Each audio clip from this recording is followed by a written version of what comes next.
and we're doing it. And I think we're live, folks. Steve, you're monitoring a chat, maybe? I am doing the chat monitorization. Welcome back, everybody. It is Friday, and it is Halloween. Spooky, spooky. Happy Um, Halloween. I hope everybody's doing well. Did you do anything, Steve, for Halloween? Yeah, I didn't do anything because I'm doing this right now, and as you know, I'm on the East Coast. So I got the kids that came by, and I live in a townhouse. So had a couple of kids. I had I'm trying to think of some of the costumes I had that we had. We had the guy from Scream. I had two of those. Was it Ghostface Killer? I think it was that guy's. One was a fraud. Yeah, one was the fraud. And then I had a Yoda, which the Yoda was really cool. I like that costume. And yeah, it was. I think it was like 6 or 7 kids, man. It was kind of like Yeah. trick or treating is not the same from when we were kids, No. man. It's like Yeah. it's kind of a dying art. Now, do you live in a like an apartment or a complex or something? I Like, do you live in get an trick area or where treating? there's some really nice houses. I mean, it's a mix, right? So I'm near Ventura Boulevard, Okay, by the 405-101, which is just this huge area of Sherman Oaks, Encino, and it has everything. It has areas of there's gyms, there's stores, there's food places, all this stuff on Ventura Boulevard. Then on one right. side of the boulevard, there's a lot of apartment complexes or townhouses and condos and all that. On the other side, it's going up into the hills where it's just $1 million homes and stuff. So it's like this hodgepodge. So when I go walking, I'm walking on both sides. So I get a lot of the homeless and I get a lot of the richies. So it's a good time for the kids to go trick or treating on Oh, one side of the street. yeah. Oh, for sure. In fact, there's one area down the street in Toluca Lake that is known for a little more of the celebrity. Like Steve Carell has a house there, a few other people, and everybody goes on those houses because those are the ones that they give out the full size candy bars. Yeah, we had Reese's. We didn't really have, I literally bought 2 bags of Reese's, so there wasn't really Right. much candy. So today, really, all I did was I worked from home, so I just watched Halloween like 1 through 4. Oh, Like that's all the funny. Michael Myers filmed during the day, and yeah, that was it. It was a good week. I was pretty busy practicing a bunch of K Morioka licks from last week. Nice, dude. That sheet that she did, man, it was I tell you, that second lick, that A major lick, I think it was, in sextuplets. Yeah. Man, I got the old metronome out and I started at like 50 beats a minute, and just to kind of get the articulation, and I'm up to about 80 right now. Okay. But I was like, I don't know how fast he goes on that tape. I have to crack it open to Oh, hear dude, he that lick crushes again. it. Yeah, he Yeah, crushes it. And so, but hey, let's real quick. Let's say hello to everybody. If anybody's there, I don't even know. Let me see. Let me get this and see if anybody's watching. Okay, we got so a couple folks. We got 3 people right now okay, hanging. cool. So Hey, everybody, welcome to welcome, welcome, Friday. welcome, welcome. Yeah, We are going to. We're just starting. Actually, we got a little late start today. Uh, we're gonna get and it. We're gonna get it right at some Yeah, point. yeah. We're But gonna we got a lot we're on the schedule for today. So today I'm going to show you some few images of some of the tab stuff I was going over. Man, it just turned into this pile of stuff on my floor. I was looking for one specific tab that I was like, man, I want to relearn this thing. And it goes, I mean, I just have so many photocopies and books and all, I mean, just shelves of stuff from music school. You gave me all your GIT curriculum. I have all my Yep. AIM curriculum, all the private lesson from Shane Terrio and all these guys and the guys we talk about, and just going through those stacks. And I have them. I have them actually. So I have a stack like this of some a GIT like scales. What did your scales class? What was that called? Single note class. Oh, single string. Yeah. I Right, forgot the single name of it. string something.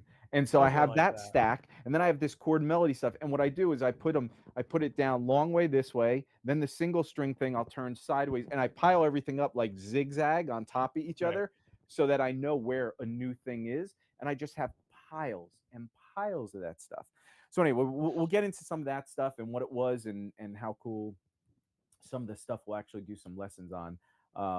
Then the other thing was pedal board stuff. I have a picture of my pedal board that I just put together again, and that was a venture. I have like 50 pedals. You know, I went down that rabbit hole a long time ago of Dumble-esque kind of pedals, and using, you know, going through a Fender or slightly broken up my Sir amp over here, my head, and I now for the last year I've been going through the Soldano and the EVH head, and it's just been plugging in with no pedals, maybe some effects pedals in the chain or whatever. But now that I went back to this and going through the Dumble things, I got locked into that whole rabbit hole again, and it was awesome fun. But then I started getting frustrated again because I was like, man, this pedal sounds just like this, but this doesn't do this and this, and it's just back and forth. So we'll go over some of that stuff. We're going to talk a little about the Key Marieka stuff because I found a few more transcriptions of his, and Oh Steve worked yeah. on a few more things, and I got to find out where these transcriptions came from. But before we start any of this, I think I'm going to make this a running theme. I need to pour myself a drink because we just got done another hour of setup, which it shouldn't have taken that long. But this week's beverage, and I'm not an alcoholic, you're an alcoholic, but this is Dos Artes Extra Añejo Tequila. This is so hard to get now because it's like $600 a bottle. It's stupid. It used to be $80 at Costco. It was about $100 bottle. I had a friend introduce me a long time ago to tequila, and he said, uh, so I grew up drinking wine, drinking bourbons, this and that and everything, but not heavy. I wasn't ever a big drinker, but my friends, oh, you got to try tequila. And I'm like, dude, I had a bad experience in Mexico. And this is how it goes with everybody. You drink Patron or something crappy on a vacation, you get sick, you can never smell it again. Anytime Right. you smell it, it just throws you off. And he's like, no, that's because you're drinking the crap. So, and I'm okay. So then I went over his place one time and he had this great $200 bottle, and it was the smoothest thing in the world. It had caramel taste to it. It had vanilla taste to it, but it wasn't too sweet. You still tasted the Right. agave. Anyway, so that's what this is. And then we had an agave leaf shortage. We had a drought for 2 years, and it takes 8 years for agave to age so that they could put it in this stuff. And then all the people like what is his name? What's the actor Clooney, and Okay. then Kardashians. They all started, and Kevin Doing their Hart. own All these, brand. yeah, they started making their own stuff. So they took all the agave leaves. So now there wasn't. So and then we had a ceramic shortage and blah blah blah blah. So then this price just went out the window, and you just can't. So I have some left, and this is my absolute favorite tequila. And to celebrate Halloween, cheers, folks. uh, and I'm actually going to top off this bottle. I Wow, think there it we're done. goes. That's it. Just a sip. Cheers, fellas. If anybody wants some good stuff, if you have with you, I'll have a cheers. little water here. Cheers to you, Uh, Dave. Happy Friday, everybody. Happy Halloween. We all made it. So let us get into the very first thing, which is let's go into. We were going to also talk about the top 5 guitar players. You want to start there? Yeah. So yeah, we were kind of going back and forth this past week and kind of thinking about like, all right, well, what do we want to talk about that's also fun? And if there's anybody that's, watching live with us right now, they can get involved as well. Because we want to make it as much, kind of audience participation and, kind of chiming in. So I thought of things that I thought were fun and um, 5 players. And I think we're going to kind of do this on an ongoing basis. 5 different players, whether that's 5 different players that may be at GIT or 5 different players from the 80s. That was one of Dave's. But I think just to kind of start it off, the 5 all-time guitar favorites of your own personal influences. I think that's important, and I think you kind of get a base of operations for where you are as a player. So, kind of the measuring stick on this is any player from when you first started to now. It doesn't matter if you just got into them a year ago. Ultimately, it's just overall your Mount Rushmore or 5 guitar players. So, All right. not just, but basically anywhere, any consistency that you would say that those are the five top guys that just continue to drive you. So they don't have to be in any random order, but I'll start with you with one of your top five. All right, so this is where I had such a difficult time when you presented this. I was like, "That's a great idea," and then as I was on my walk and I was like speaking to my phone and listing all the players, and I have a clear top. I mean, a clear top three easily, but then the distance between those top 3 and everybody else Yep, is so yep. small, and then it turned It's into a top 25, and that's when yes, I it does. suggested, "Okay, we have to do more of Yeah. the guys in music school that influenced us the most, or the guys in the '80s before we went to music school who really started the whole thing off. The guys that are just teachers, like instruction people." I was thinking also the guys that are, new YouTuber kind of guys, the young up and coming guys that still inspire us.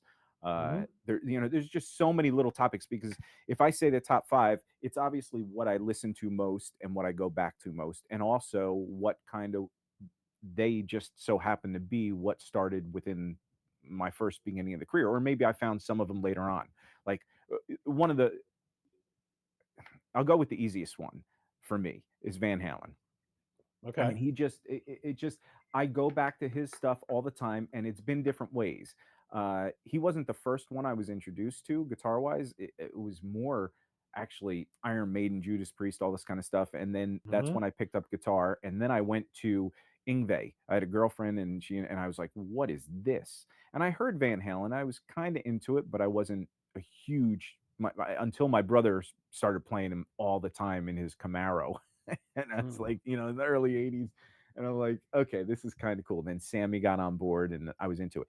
But I was first into his solo stuff, right? It was all licks and like, what is that? Oh my God. And I never paid attention to the rhythm stuff or the songs. It was all guitar. Give me those notes. And then I got into further into music school, then I started hearing its rhythm stuff.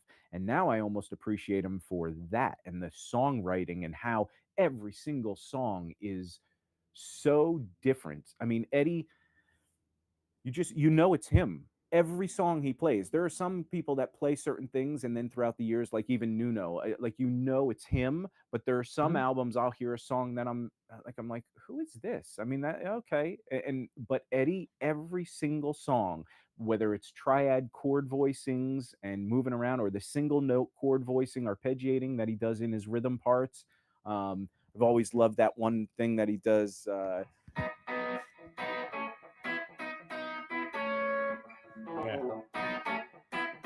Or I like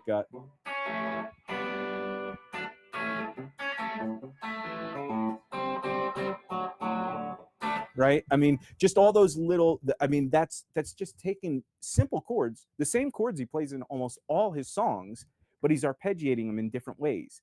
And Right. that to me is the really cool, especially when he gets to dynamic stuff, when he starts doing that. Uh,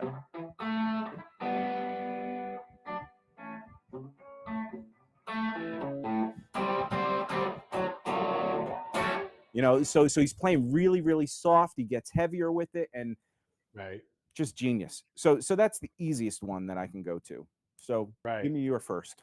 So it's funny because Eddie was obviously like, I would say for me, Eddie was more of an inspiration than an influence. So he didn't make my list. And that doesn't mean that I don't love Van Halen. They're like literally my, probably one of my favorite all-time bands. But like for me, if I'm playing guitar and I'm being, honest, there's no Van Halen in my playing whatsoever. Maybe some of the fast, like the fast pull-off stuff, Right, that right, real right. aggressive. But to me, that was more of my Paul Gilbert influence. And so for me, I have to put, Paul Gilbert as my probably fifth all-time favorite player, because without Paul Gilbert, I know, and he was an amalgamation of Eddie and Randy and all those guys. So I'm kind of like, putting them all through Paul. But really, Paul was kind of the player that like kicked open the door for me on that level. So the real aggressive playing, the real just like super syncopated alternate picking. It wasn't necessarily like young Paul wasn't really like great songwriter Paul. I think that kind of has developed as he's gotten older. But for me, it was just a scary, like frenzy, YRO, second heat, like all the live. And you could put Bruce in there too, but we're not going to do that. We're not doing AB, we're not adding on. But for me, it was definitely Paul Gilbert was my number five for Right. sure all time. That's funny. I remember that is a Yes. oh, dude, love that. So, Yep. but the funny thing is now this is so weird because it's hearing you say this, the Van Halen stuff. Now that I think about it, I don't hear Van Halen a lot in your playing. Again, maybe some of the or the No, yeah. any of those kind of pull offy things kind of But thing. I got that Maybe all from Paul Gilbert, which exactly really came because from he Eddie. does that in So Frenzy. He does that. He breaks yes. into all that kind of stuff. Yeah. But uh, yeah, I don't hear a lot of Van Halen, but we've talked about, and I know you appreciate and like, and beyond I love liking. Van Yeah, Halen. yeah, I yeah, yeah. adore Van Halen. Like, Yep. I cried. October 5th, I cried. So, I Yeah. mean, it was, like Eddie was definitely one of the reasons I picked up a guitar, but more from an influential standpoint, not or an inspirational standpoint, not as an influence. So, Right, right. go to your number four guy. So and then real quick, so the Paul Gilbert thing's funny. Then that's what I was gonna. So we got this kind of reverse thing. You're saying he's not on your list, Van Halen on the top five. Well, Paul's not on my list for the top five, Right, which you right, would think right, he was, especially how much I've been talking about all this stuff I've been transcribing of his. And I was a huge Racer X fan when I first heard it, but again, I was more kind of on the Bruce wagon. Then the last decade or so, I've been more on the Paul side, and it's just right. there's certain things, but again, if we're talking top five, it's so hard to put them there because the second one, which may surprise some people, okay, no, I'll go for these two. Okay, these are This the is probably. hard, dude. It's so This hard. is hard. So, so these are probably my top three. So Van Halen's there. He just has to be, and based on everything in my life for 30 years. Okay. Dan Huff. He's my ultimate probably desert island guy because one, he's recorded on everything. His list of being a session guitar player is it matches everybody's. I mean, even Steve Lukather, Michael Landau. I mean, those guys, Michael Thompson, all those guys have played on everything from the '80s stuff to pop stuff to rock stuff. He had his own band, Giant. But there's something about Dan Huff that always was so amazing. He had these weird bends, and a lot of it was clean tone stuff. And he'd always do melodic stuff, and then he'd rip into these crazy, crazy fast lines that were you're just like, I mean, it washes over you, and then it goes back melodic. And then his chord playing is very Eric Johnson, Landowish. It's very Hmm. spacey. It's very open. He does that whole chorus effects back in the '80s, the rack stuff. And then, but anyway, I would just find so much of his stuff, whether it was on audio tapes randomly. I'd look in the linear notes. I'd just go into random things, look at the back. Oh, Dan Huff, buy it, and it would be a country thing or something. I'd be like, I'm not into this, but the solo was always pushing rock boundaries, right? And I have learned so much from him. And now he's doing this podcast thing that he does. He has a YouTube thing, and I'm Yeah, so it's glad he awesome. does. And he's talked a little about Giant stuff. I think he's finding his footing. It's taking a minute. I think, like everybody even says, and he apologizes for it, but he says, yeah, everybody in the comments says I shouldn't apologize so much. Which you're apologizing again, but I don't understand. It's so weird to see that side of him where this brilliant musician, brilliant producer over a decade or more, 2 decades, producing some of the top albums, getting all these awards and all this, and yet he still apologizes for his stuff. And you're like, wow, dude, I would think you would be not have an ego, but just have so much confidence at this point. Uh, but anyway, his playing unbelievable, and I've transcribed more of him than anybody. Yeah, and I benefited from some of your transcriptions on that one. And we've done some So, and if lessons on you on Guitar Breakdown too. So if anybody's yeah, interested in some yeah, of you those have. lessons, there's some Dan Huff on there. If anybody's interested in the comments, let us know what your top 5 guys are, Yeah, and definitely, also definitely get if you're involved. interested in any transcriptions by any of these guys that we're talking about, I can point you in a direction of some old videos that are probably 10 years old, but the material's still valid. And if you're interested in having more stuff transcribed and lessons on those, let us know. But so your thoughts or your next guy? Yeah, so this was like still I'm still in like the easy zone. And I have stolen so much from this guy. So like in the same way where you say you may not hear Van Halen, you will hear this guy in my playing, and that's John Sykes. Hmm. I love, Well, love, the one thing I love hear out of your John playing all the Sykes. time that John Sykes is vibrato. Your Yeah, vibrato is just that smooth, wide vibrato. And I know you worked really hard on that for a long time. yeah. I love John Sykes. It was a toss up really for me with John Sykes and like George Lynch, like from that time frame. But I think like if I'm being honest, I was like, the thing that I never really could do with Lynch was like was just never really like that. I was never like this guy, like touching the Yeah. the right hand on the board and stuff. I was really just more of a like a picker and really trying to do more of like a phrase kind of thing. And so the thing that I really got off of John Sykes was obviously his ferocious, like just attack, his blazing sense of melody. He just had like this, like I think arguably one of like the most beautiful solos is on the Blue Murder record, "Out of Love." Just one of the best solos of all time. It took me a long time to be able to play it, and I put it up on my own channel, and I have it on my Instagram page where like I learned it, and just such a great player, great touch. I kind of like really got that off of him, and then just a fantastic songwriter. I mean, you think about like the 1987 record and that Blue Murder record. He didn't have a huge body of work. I mean, he was kind of not necessarily prolific, but what he did was insane. And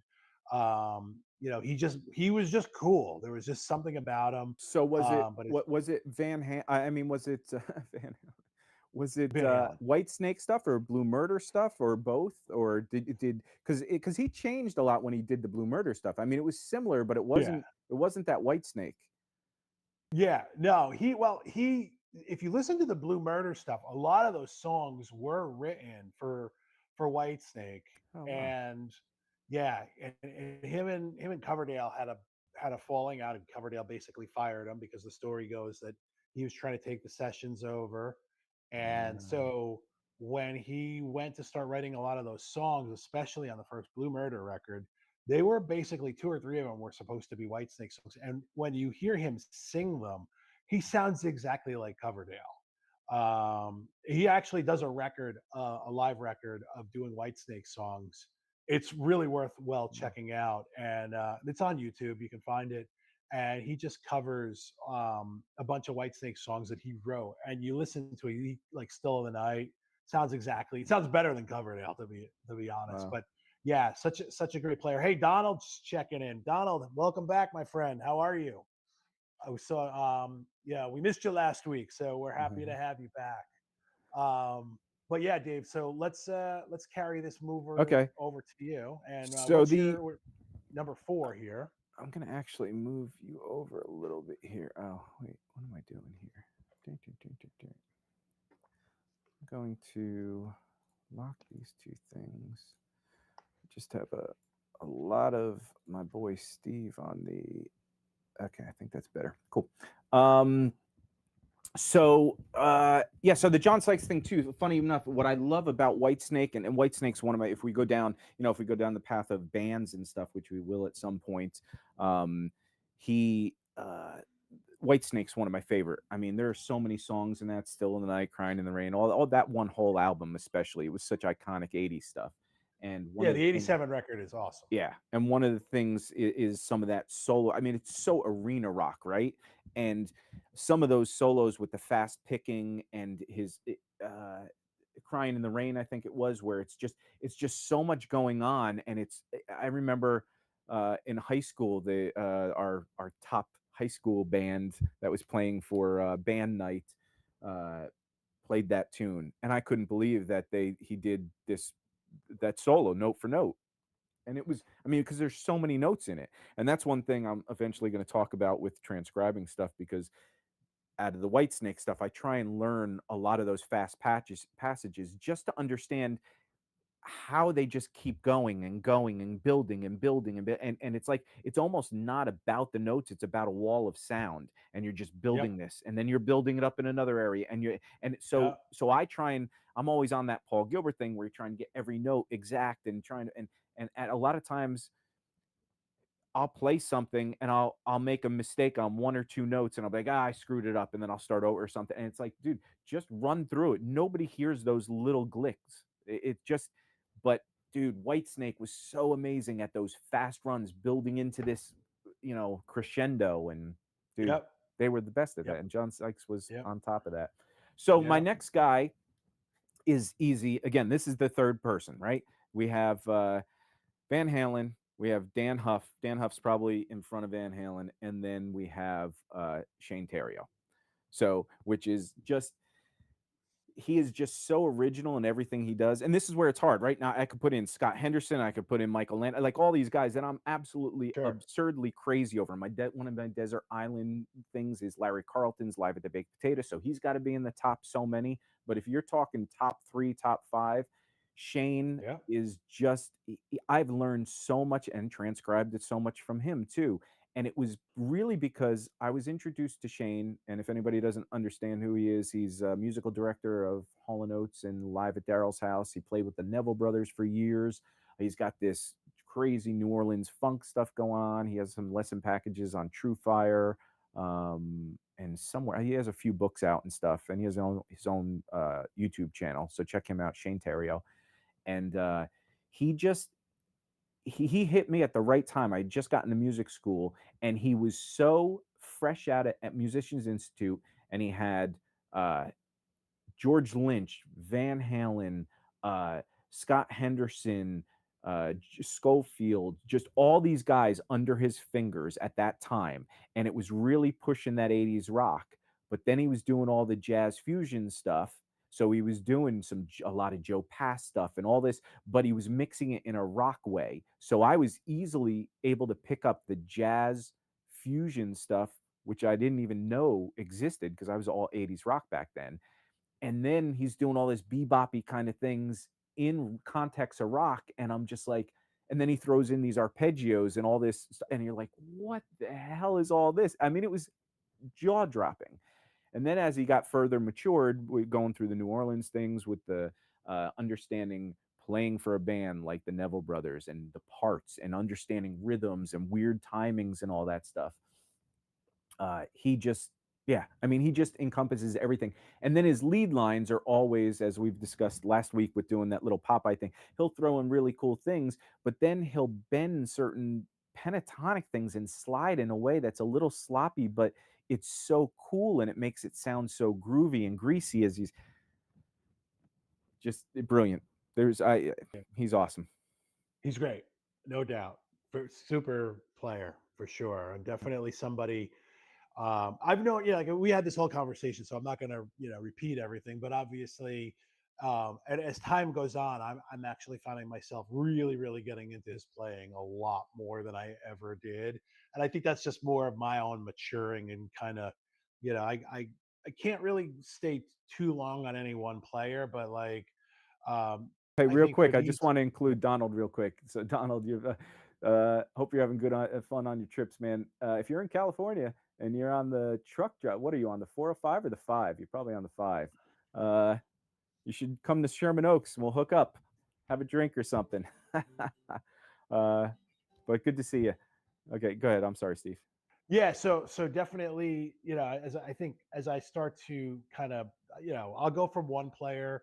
So that's why I say it's really hard. But I think for me, this list is a kind of a combination of just all those players that they're like home. that's like your home base, like no matter what, you go back to these players and it's like, oh yeah, I forgot this was the reason why I do this. And these guys inspired me to, play a certain way. So for me, um, this guy is probably like, I would say very much probably close to my number one, and that's Eric Johnson.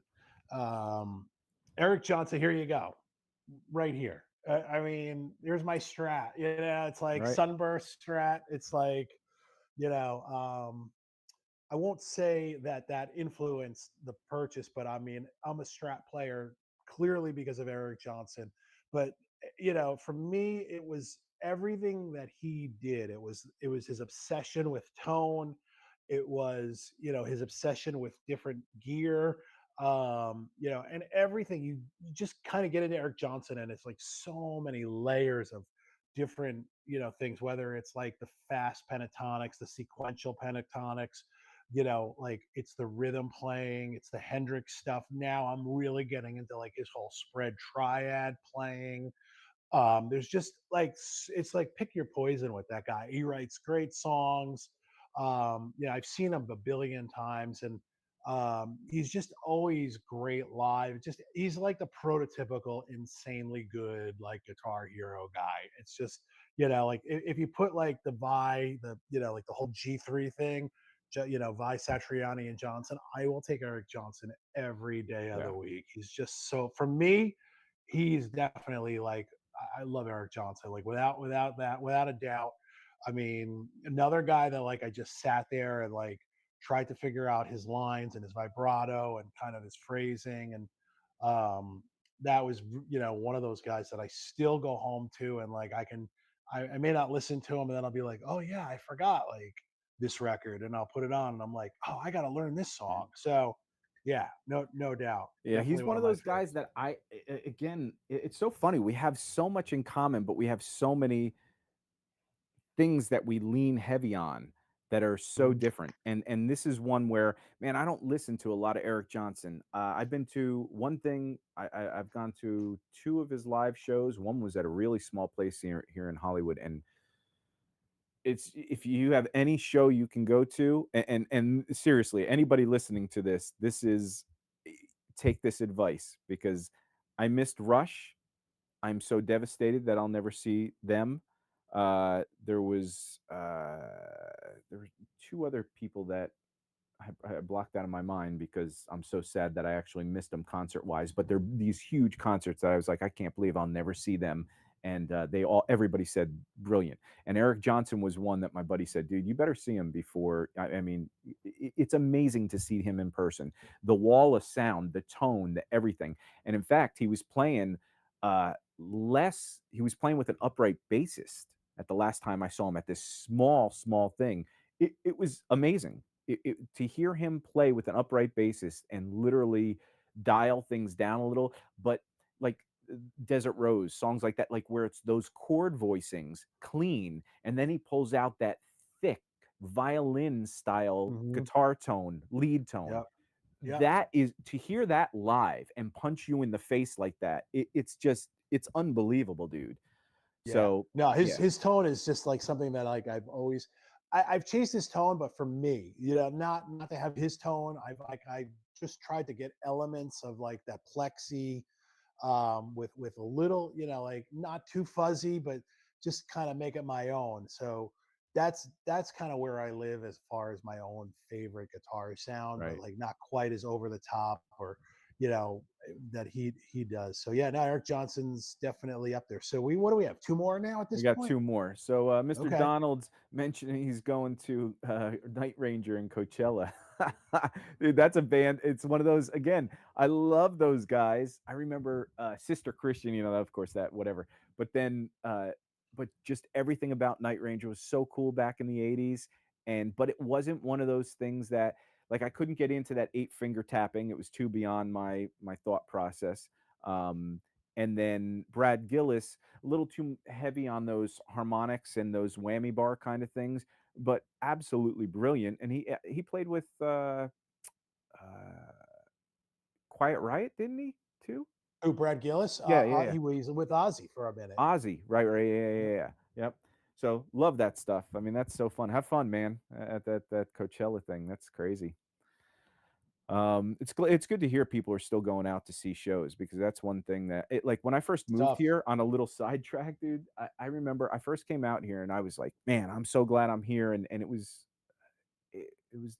actually I moved here the day of the OJ verdict, so I was coming across the from the California border in the south, You've been going out up. there that long? Oh, dude, yeah, it's been 30 years. I mean, it's been Holy holy crap, dude. I didn't realize it was that long. Was it like 94 you've been out there Ni I since? think it was 95? 97, ni Oh, was 97 it that might have long? been. Oh, I If it thought the OJ verdict was 94 it because could that's have when the been. Knicks were in the Knicks were in the finals in 94 and the Rangers, and that's Okay, when oh then no, it that's was no, 90. no, no, no, no. That was when the chase happened. So you're right. It was Right, probably like right, the 96 or verdict was 97. probably 97, and Yes, I you're remember right. my mom, when I was driving out, she got me this giant, back then cell phones were this big and whatever, and so we bought Yes. a Yeah, cell yeah. phone just for the trip, and, Yes. she's like, You're not crossing that border if he's guilty. There's gonna be riots, it's gonna be crazy or whatever." So, Yes. the Yeah, verdict yeah, came yeah. in, I was just at the time driving across, and they said he was innocent, and I was like, That's a little crazy, but okay."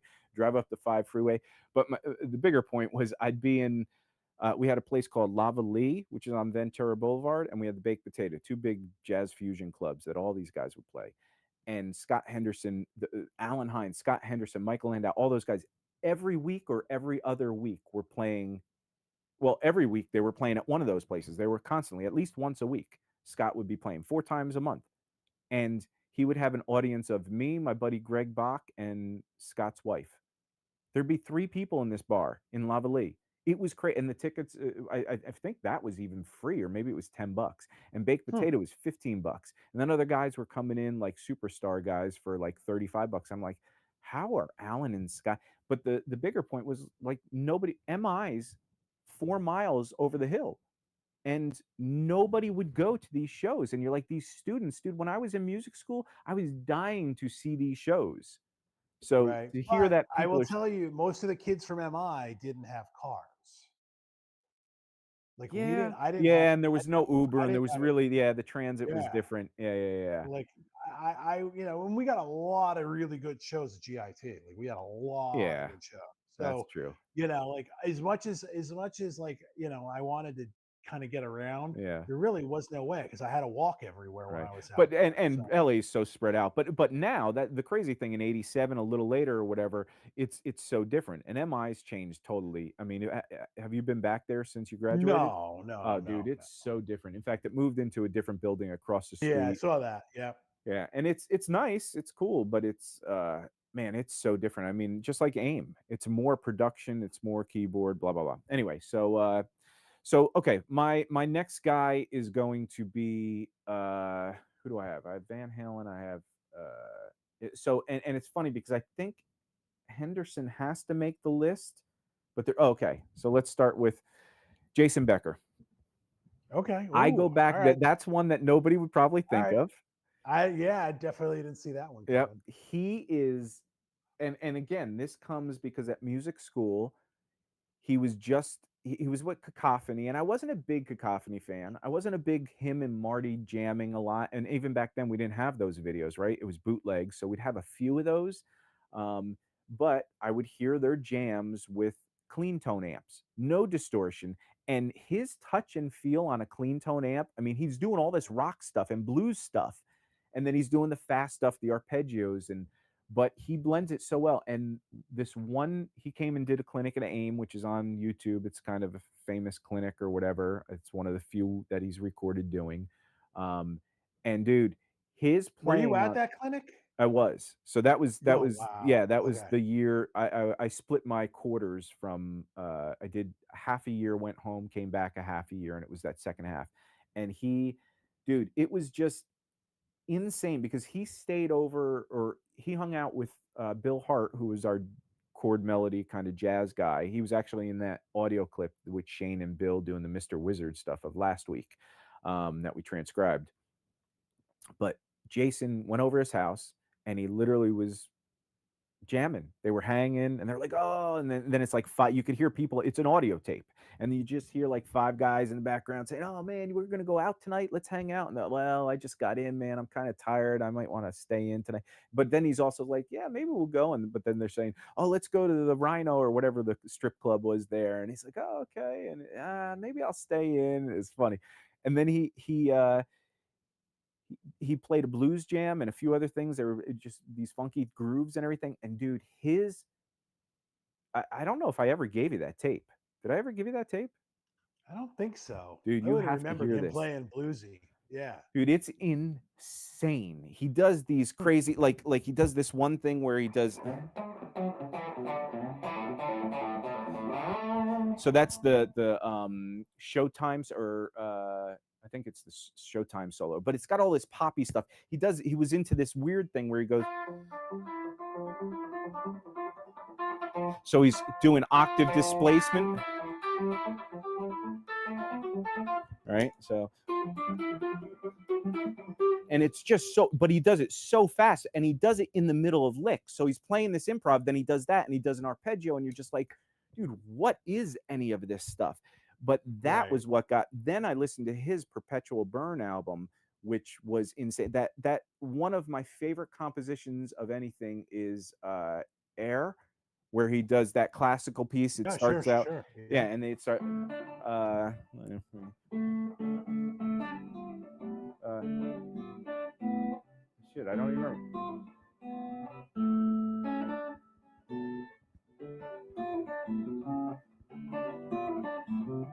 Huh.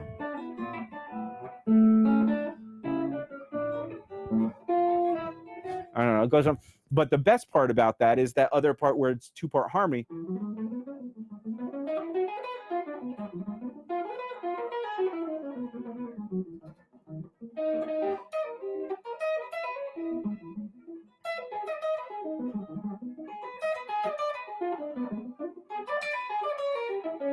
Uh,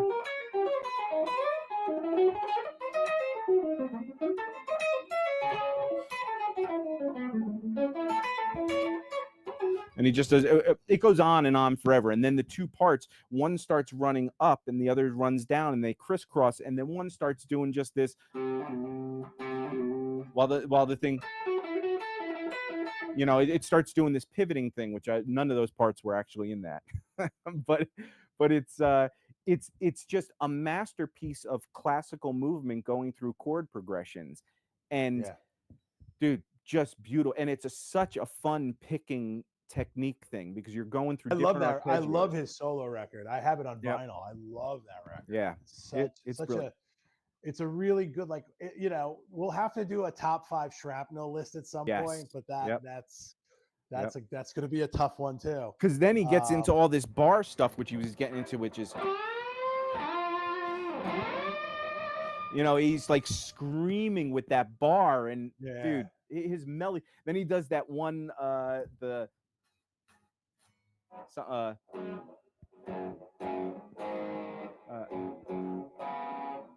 it's called Dweller in the Cellar, and it's like this really Yeah, sure. weird and he's talked about it before where he's like Varney came in with one of his investors or something. And they, oh, you got to hear this Jason Becker. He's recording this out. It's a beautiful, it's so amazing. And he was playing that. And it's just this really atonal kind of thing. And it's got these really drudgy chords. And he said the guy came and he talks about it in that AIM clinic. And he's like, they just came in there and Mike Varney was just like, oh, what is this? Yeah. It's I so, like was it 11 Blue Egyptians? Yeah, oh, that one's dude. Yep. it's so So anyway, good. He's so he was one that I was always trying to, especially because of that recording of him jamming with my teacher. It was such a side that, and that's the same thing with Shane. There's these sides that nobody sees, and I was fortunate enough to that was my introduction to them. and that's So what you picked up on. and that's why I was like, this is what I love of these guys. And in fact, Sure. That makes sense. in that time when it's pretty creepy now thinking about it, but in that recording of him hanging with my buddy Bill, our I teacher. saw that.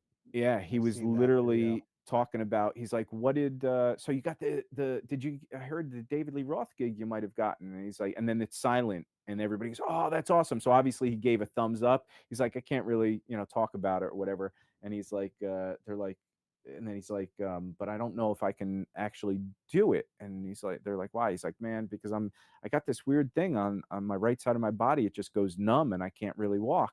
And they're like, "Oh, you should get that checked out." He's like, "Yeah, I did when I left California. I'll know when I get back." And that was when they found out he had Lou I Gehrig's. just had the chills when I saw that, man. It's Yep. so because you think like about it, like w- he's prolific in a sense because I know he had the record that Firkins played on recently, but like Right.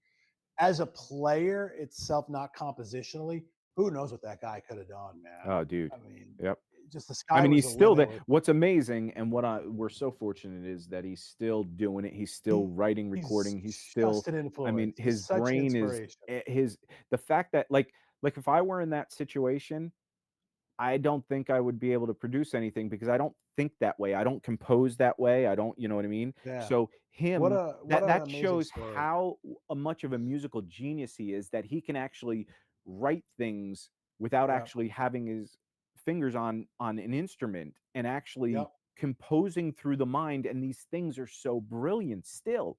I mean, he Yep. just understands music in a way that, yeah, fantabulous. And to think that he's like trapped in that, like, in his body, and he literally manages to live. He's living. I mean, as best as he can. Yep. And he's outlived pretty Yep. much every ALS patient. He's really an Well, he's got anomaly, an and amazing just family. I mean, everything they do, yes, and yeah. yeah, dude, he couldn't have a God, better support play group. Jason Becker is just amazing. Like I just have so much like reverence and respect. But Yep. yeah, no, that's I didn't see that. I didn't see that one coming. That was definitely out of left field. So Yeah. great player. Love him. So Yep.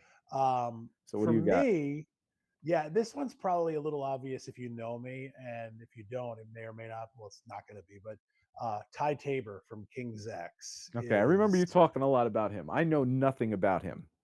yeah. So for me, Ty Tabor, like, here I was like 20 years old, and I'm listening to Ingve and Gilbert and Lynch and Jake and Warren and, all the shred stuff. And then like I go to this club here in Jersey called Studio One, which is like this little, small venue that gets these national acts. And um, my friend's band was supposed to be playing that night. It turns out that they weren't. King's X was. And it was on the Gretchen Goes to Nebraska tour, and it was in 1988. I was like 17. I didn't dig it at all. I just thought it was weird. And then like a year later, their third album comes out, and that was the King's X record, with Faith, Hope, and Love, and It's Love. And I heard the solo from It's Love, and it just was like, oh my God, what is going on here? Because it had just like great phrasing. It had this chromatic kind of almost like Holsworthy line in it. It was Hmm. just so tasty. The drop D grungy thing. And then like I went back to Gretchen, which was the record before, and I was like, oh my God, these songs are so good. Like, what was I, an idiot? Like I just totally wasn't paying attention. um he influenced all the like they influenced like Pearl Jam, Alice in Chains, a lot of these grunge bands. They were so ahead of their time, but not as a band, but just as a songwriter, as having a great sense of melody, and then just being this fantastic guitar player. For me, like another thing, like the thing that kind of comes back to me is melody and phrasing. Like not Yeah. so much chops. It's very much like having the ability to play and have that speed on tap. But to me, it's like it's kind of like it was so hard to get this down to five players because Oh, I could put totally, dude. Gary Moore. You know what I mean? I was sitting there going like, oh, where do I put Gary Moore? Because I love Gary Moore. He's like another like guy that I stole a billion things. But I was like, I gotta be honest, like I like love Ty Tabor probably because I love King's X so much, but like um such a killer player. Great tone. Yeah. I've seen him so many times live, and he's never sucked. He's always been great. Right. And the tone, the feel, the phrasing, the touch, just it all comes out in my playing. Right. And I made it my own. Yeah. Yeah, again, I remember you talking about him. I don't have a lot of experience. I think I've listened to a little bit with something actually. So we got one more left in our top fives, and Yep. this is almost impossible to say who that is because whatever. But I have somebody in mind, and I'm just going to try and not think of anybody else because he's just this guy's on my list, and then we'll get to you. But before we do that, if anybody's interested, we are going to do a few other things here tonight, and one is I'm going to show you some pictures on my screen of some stuff that I was doing this week. Let's dive into that first, and we'll hold that last person off till the end. I hope everybody's having a good Halloween and being safe and everything. And definitely eat the candy with the spiked drugs in them for sure. Those are the good ones. So I'm going to click over this screen here, and this is going to show. Let's start with since we're talking about all this crazy stuff. I'm going to go with the my adventure of. So I was trying to find a transcription this week, and it was. Let us know if anybody has these problems as well, which is. You go down a rabbit hole. I mean, all of this is ADD stuff. All of it is rabbit hole shit. And it's literally, I was working on this. I was working on Guthrie Govern thing, right? And so here it is, right on that list. Guthrie should be in my top so many because I've transcribed so much. I did a lesson package on Jam Track Central which was taking all his lesson packages and pulling out 20 of my favorite licks. And so if you want that lesson package, go over Jam Track Central. And it really breaks down stuff that he never breaks down, right? He did those lesson packages, which were great solos. And there's the reason why I love those is I almost love those more than I love his records and his playing elsewhere because there's so much meat to it. And for improv, like the fact that I mean, when I talk to the guys over at Jam Track Central and they tell me, oh yeah, this was one pass. You're just like, how is it possible?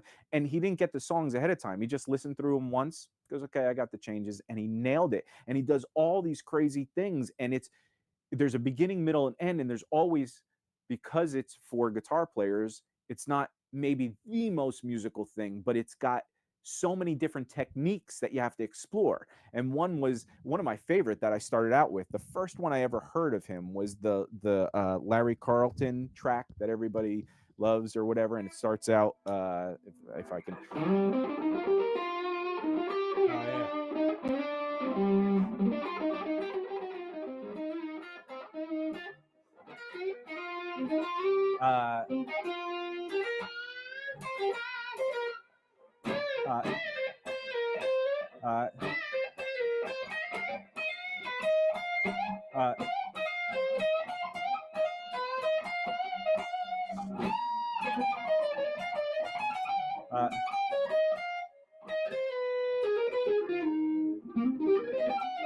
Whatever. Anyway, goes but I couldn't find the transcription to that, and I was like, okay, I got to find this. And again, those are those crazy things where he does those runs.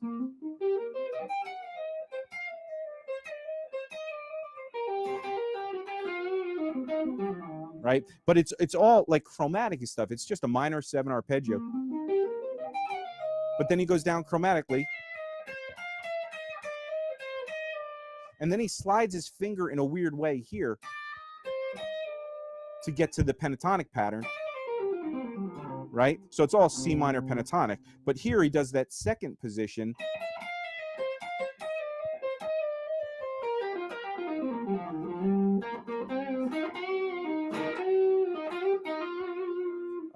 He goes,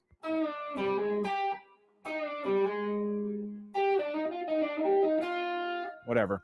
But those little runs, those really fast runs that he does a lot of these.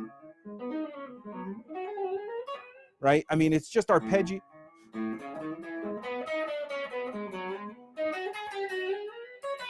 And then he does another where he goes,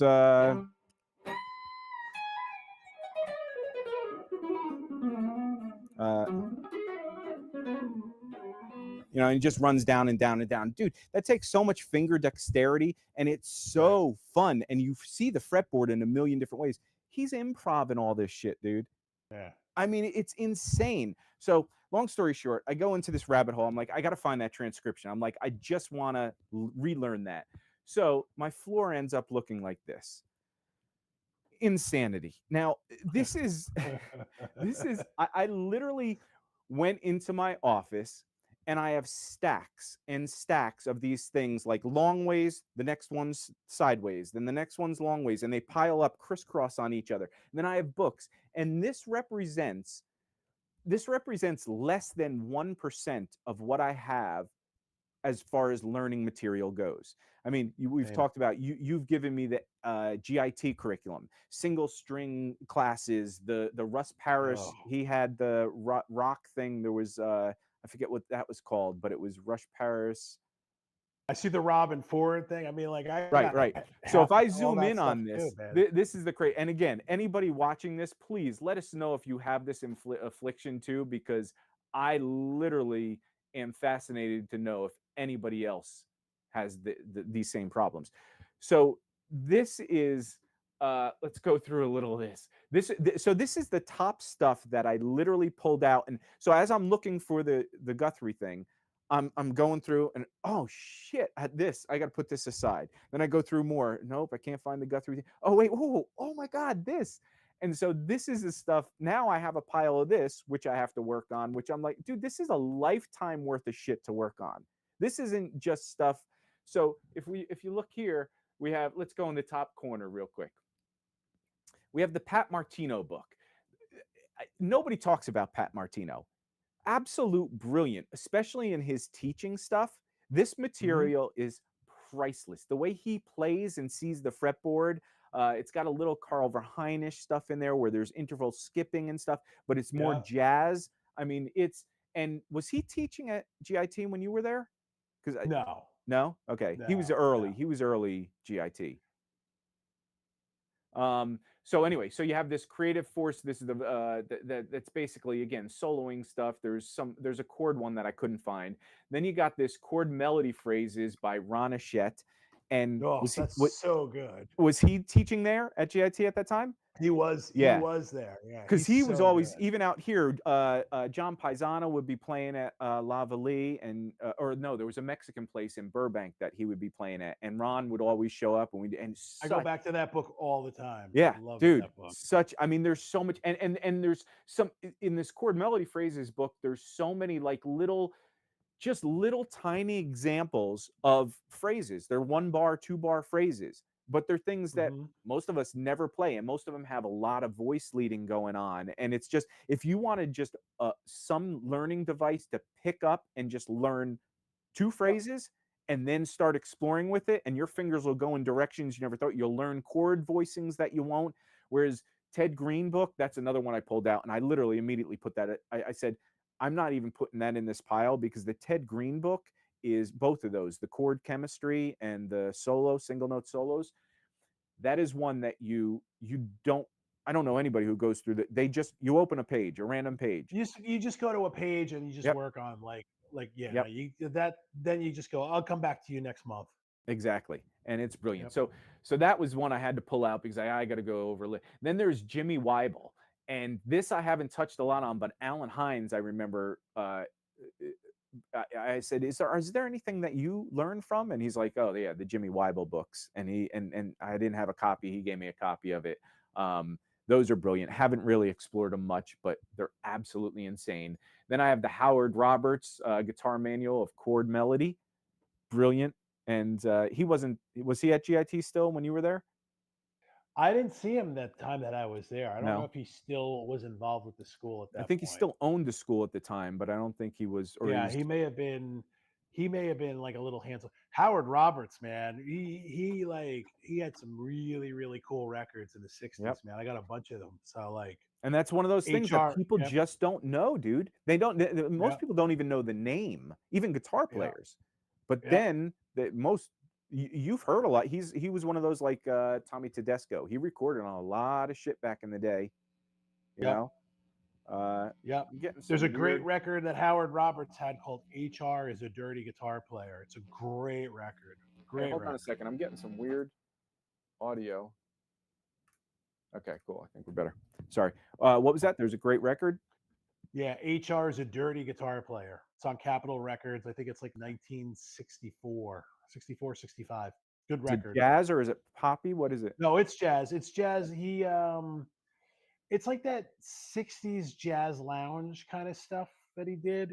Kind of like got pigeonholed into all of that. And so that was the knock on Howard Roberts in the 60s was that like he just would release like a record every couple of months and it was like really loungy kind of stuff and the real jazz guys kind of clowned on him because it was like not really jazz, not like New York jazz, but Right.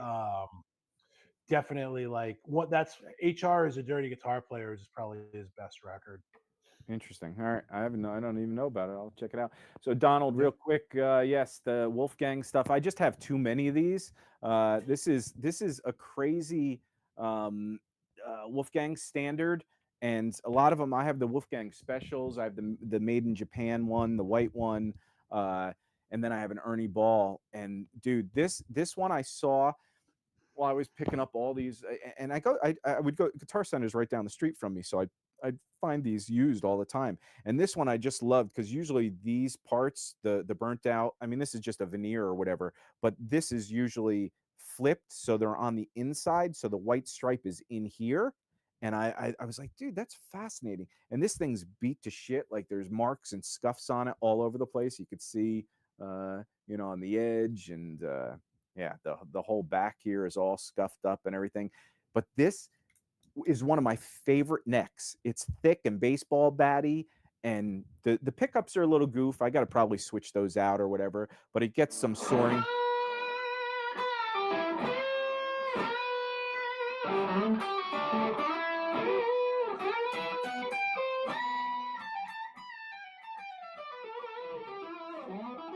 Whatever. But it's such a good feeling guitar, and this is the one that I take home usually for the holidays, because if the plane won't let me get it on board, I'll just pull the neck Mhm. off, and now it fits into the above compartment, and I don't mind putting it together and resetting it up a little bit or whatever. And plus, it was Oh, only, I mean, this was only like $400. I mean, it maybe even $300 because I think it was 500 used, and the owner or the Guitar Center manager always gave me great deals. So he's like, dude, we paid this much. You can have it for $20 above what we paid for. I said, I'll take that. uh, but anyway, yeah. And so the white Kramer that you're talking about it seems amazing too, especially with the scallop neck and all that stuff. And anything that comes from Japan, dude. Was it made in Japan or was it actually? Did you buy it in Japan? I'd be interested in hearing that. So anyway, so back to this. So they got the Howard Roberts stuff, and then let me see. Let's go to the concepts. The Steve Kahn. There's the oh, pentatonic concepts and the so chord, great. dude. Again, somebody nobody knows about. Nobody ever. When's the last time somebody mentioned Steve Kahn to you? Never. No, Now. but he's got that free jazz book that you can like download, and it's such a Oh, great. what is that?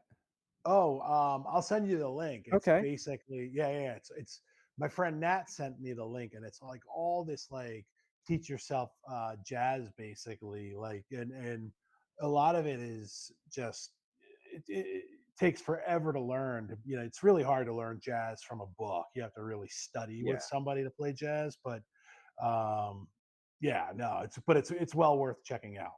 Well, if anybody's, I mean, these are like Bibles, these two books, because again, they're things you could dive into. And some of his pentatonic patterns, again, it's jazzy, fusiony, kind of rocky, but he does some things that you just normally would not think of. So you could dive into any page, and same thing with the chord thing. A Yep. lot of that is chord movements that you normally wouldn't think of, and just to dive into something and not have to spend a ton of time as far as exploring a whole book, to just pick up a few ideas and go. It's brilliant. I have another Howard Roberts book here, the Howard Roberts guitar book. Again, similar stuff. I got Pat Martino, Linear Expressions. That's an old REH. He may even be from his REH. He might have an REH. I don't know. I think he had an REH He video. did. I He did. have, I think, uh, Yeah, it might have been he that did. linear expressions. Yeah. So that again, just fun stuff. Another one I have is these REH Robin Ford's blues. Really, really cool, That simple I stuff. that I have. Yep. Just a regular chord exercise sheet that has some really cool chord walking kind of things. There's melodic chord phrases. That's is that another Ron? No, that's a different. Okay, so then Different the one. Joe Pass chord soloing stuff. Just Joe Pass, always again brilliant stuff. But his books tend to be a little harder because you have to be able to read music. I don't think there's any tab to it, so a lot of those, No, it's not. yeah. And he does a lot of the chord. This chord solo book is just impressive. I think there's a couple Christmas tunes in it and a few and some standards, and all of them have such beautiful movement. If anybody wants to see some really cool jazz voicing, especially for like Stella, and I mean, and some of them are transcribed in this book, and brilliant, brilliant. And if you ever like, I don't know how much you've gone down the Joe Pass rabbit hole, but like, man, you can get like there was this label that came out in the 70s. It was called Pablo Records. And Pablo basically was this dude who had founded Verve Records, but sold his interest. And so he started this label, Pablo. And basically, what he did was he took like all these old jazz guys, kind of past their prime. So Dizzy Gillespie, Count Basie, Ella, Sarah Vaughan, like all these guys, and a ton more.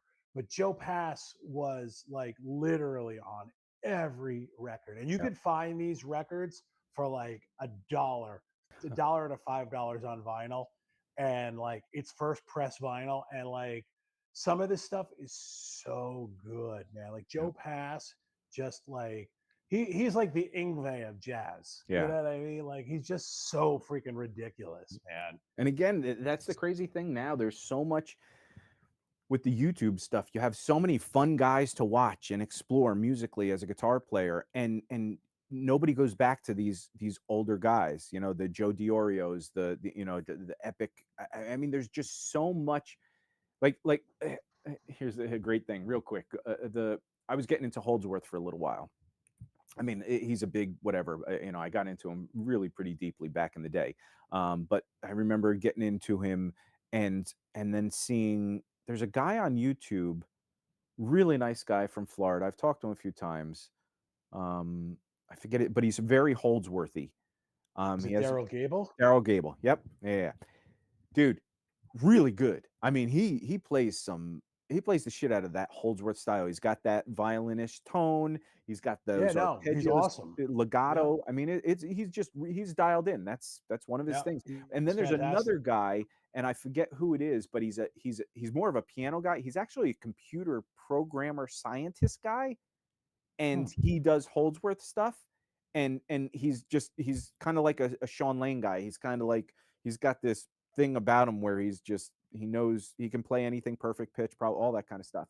And but he's more like locked in, not nerdy, but it's this one thing and that's it.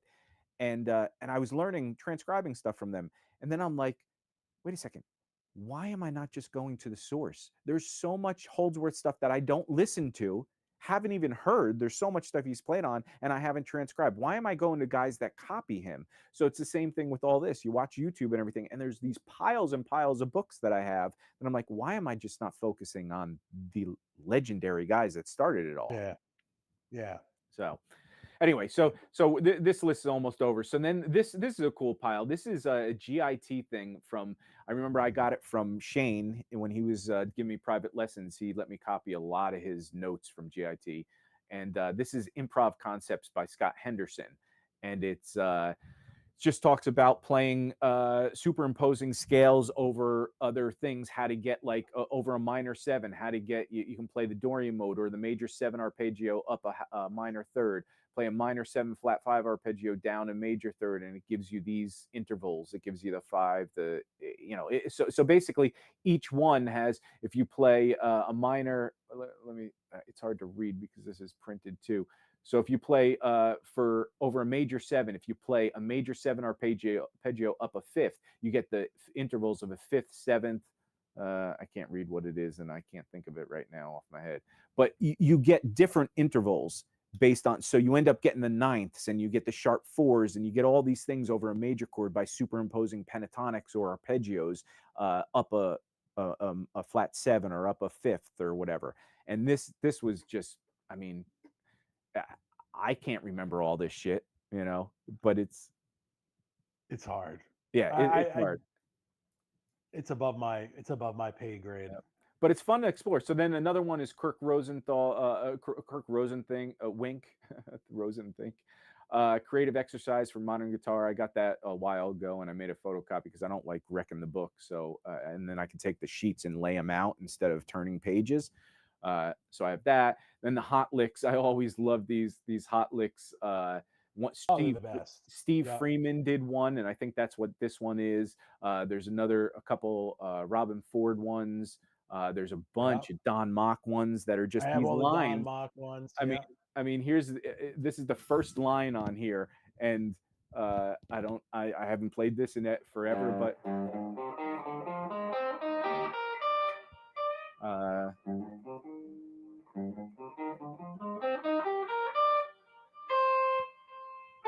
I can't see what that's it.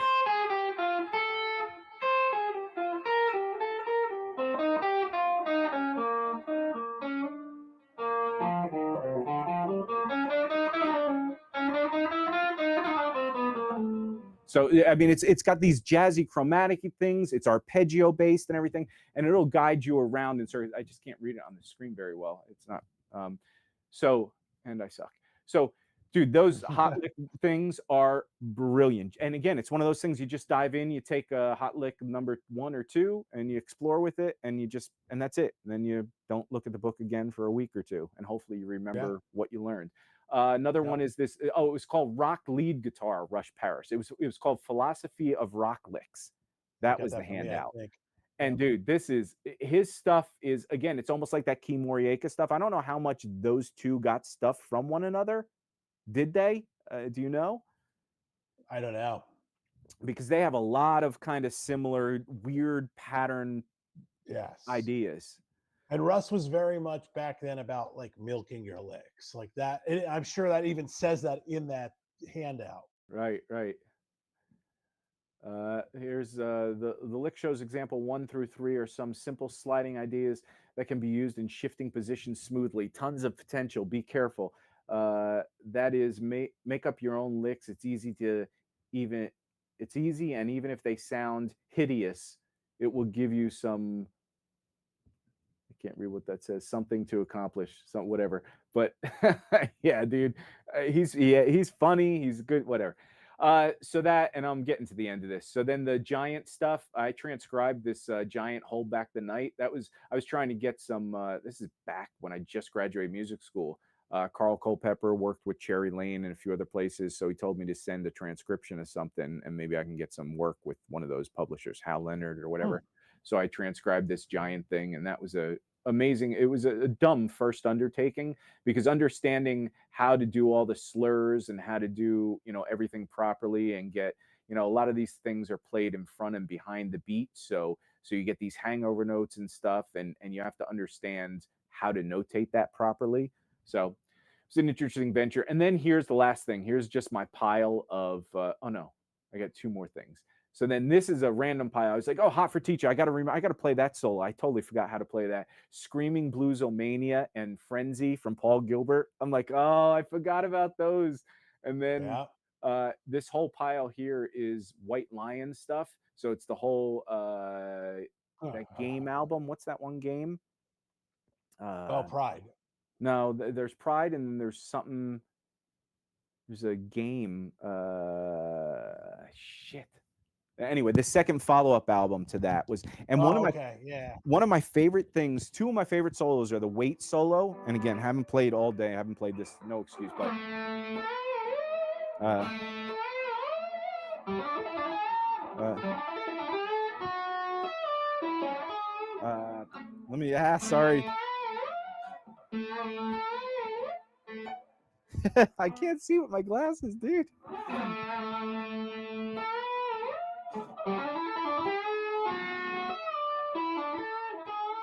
How the hell does that go?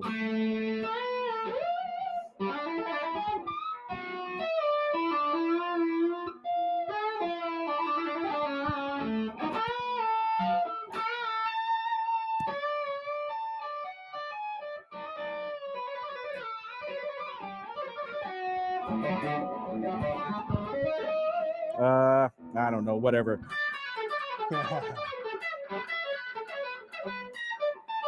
Fucking A, I can't play for shit. My mic's barking. So but the funny thing with that solo is I love how the even this part, that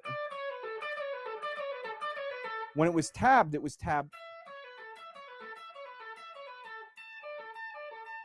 and for me that's so weird to cross over these strings after doing this. And I realized I could play it instead of doing, I could do, so you have all on the B string Right, to the G string, right. and that tapping part too, that one part, the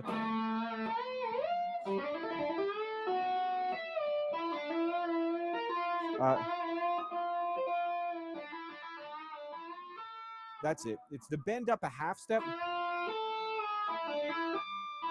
So you're here on the 12th and 13th fret, and what you don't Okay, understand is when you bend this, that causes this 12th fret tap from the 9 to go up to the 13th fret. And so all those things were weird and foreign to me. And then he's got that one solo that maybe this is a little better. I can never get this one harmonic, which is right in the beginning where he goes.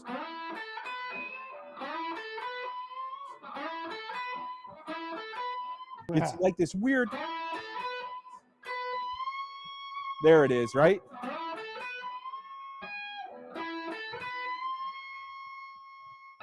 How the hell does that go?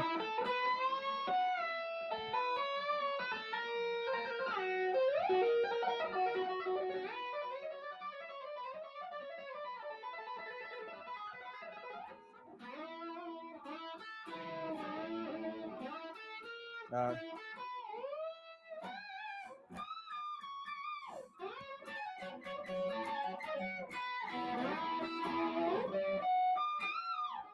I don't know, something like, but that weird, that just that beginning harmonic, I remember I did that and recorded it once, and I did probably 30 takes just to get the first three notes. Right,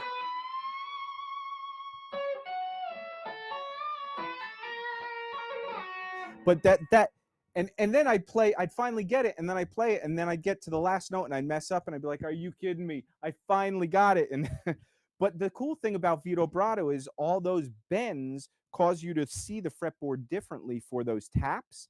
And right. it's so difficult, dude. He's again back to that top 5 list. He's kind of in there. And then the last thing here, we'll go back to the top 5 list. This is my random pile. This is all stuff that Shane Terrio transcriptions, some of my own transcriptions, melodic, but most of them aren't tabbed out. Like you can see, most of this is all just manuscript. So every time I dive back in here, I have to, and I'm pretty decent at sight reading, not great by any means, but when I get into it after a half hour, I'm pretty much dialed in there. Um, but I have some Jason Becker licks off of Altitudes. I have a Donna Lee arpeggio thing that I remember from one of my classes. Here's a Pat Metheny chromatic lick. Some of these are Alan Hines licks I've transcribed. There's a bunch of Scott Henderson stuff. I mean, this pile is just, I mean, you can see it's like 30 pages, 40 random, just one-off pages. And That's this is where the crazy. ADD sucks me in. So Yeah. anyway, we'll get into I do want to talk about this pedal board real quick, but before we do that, let's get back to the last one of our guys. So give me your fifth and final guy that This is in this your top was fifth. this was one that, like, when I think back to now and when I think back to when I was like 19, I have a far greater appreciation for him now, but I always appreciated him back then. And it was because, he was always just such a brilliant blues player. Okay, Um, give me who, 2 hints, let me guess this. But as you're okay, describing it, give me okay, blues player, interesting. yeah, yeah. Typical blues Well, player or rock, rock? fusion rock Okay, blues. Um, and he did play with some people in the '70s. okay. I'm gonna have to go with somebody that's on my list, 2 guy that but not this list, but either give me one more hint of an idea. So, is it somebody Let that me. teaches as well? Yes, Okay, so it's Robin Ford or Larry Carlton. yes, it's Okay, Robin. okay, It's Robin. okay. It was so hard because for me, there's Robin, there's Larry, there's Jeff Beck, because Jeff Beck was another guy. But like I'm just thinking about again, like, and then I had Greg Howe, but I go back to Robin Ford. I love Robin Ford's records. I think for me, what made a guitar player be a favorite guitar player was like I liked their music. I didn't just there's certain things about a lot of guitar players that I like, but to me, like I can put on any Robin Ford record and like be like, I love this. And it's home and it inspires me and I want to play like that. And there's a lot of artists, there's a lot of guitar players that I love that I think are like maybe my favorite guitar players per se, but I can't stand maybe listening to their music so much or but Robin Ford always just had that had it all going on for me. And what I loved about Robin, what I still love about Robin, is he's an amalgamation the same way, like of his influences. He's got the Michael Bloomfield thing, but then, he's got like the Stan Getz sax line. Like he tries to play like the jazz lines and he says he's not good at it, but I'm sitting there going like, dude, I could never play like you. I could never have that timing and that feel and that vocabulary. His vocabulary is just insanity. Yeah. So for me, it was like, it has to be Robin Ford. It has to be like probably up there as my favorite player. It has to be. Yeah, and for me, Robin again sort of makes that list because one of my favorite, but he can't make my top 5 because I got somebody else holding that 5th position.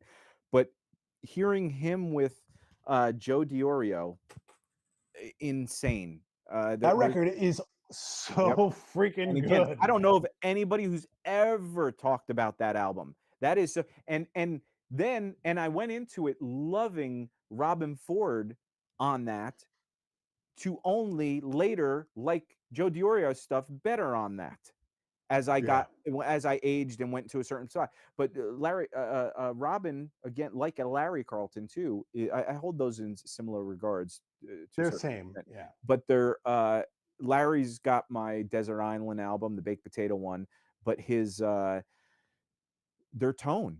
Again, Robin with the Dumbo stuff. That's how I first got introduced with that, and I'll talk about my pedal board right before we leave here for 5 minutes or whatever, and going down that rabbit hole of trying to get that Dumbo esque. It's a feel thing more than it's a tone thing, and you see this with all these pedals. So many of these pedals they sound so similar, and everybody's like, "What's the that sounds like that." It's a touch thing. When you hold a note or you slide into a note, you get the notes to kind of split into harmonics, and you get all these, and then you get some feedback, and you get all this just weird stuff happening, and that's the Dumble-esque kind of thing. And dude, hearing those guys play with it again, the Robin hugely with those Dumble amps, but Larry Carlton, man, that live at the big when he holds a note silently and it just swells, and you're like, oh my god, dude, and it's yeah. feedback, and you're controlling that, dude. Their mastery of that kind of playing is genius. It's just touch. It's everything about it. And we have a comment the Robin Ford Blues Rhythm PDF. Totally, the art of blues rhythm is Yep. so good. Like I have all of those books. I actually, love all of Robin Ford's educational content. Like, the one that I'm working on right now is the triad thing off of that blues clinic that he put out a couple of years ago. Yep.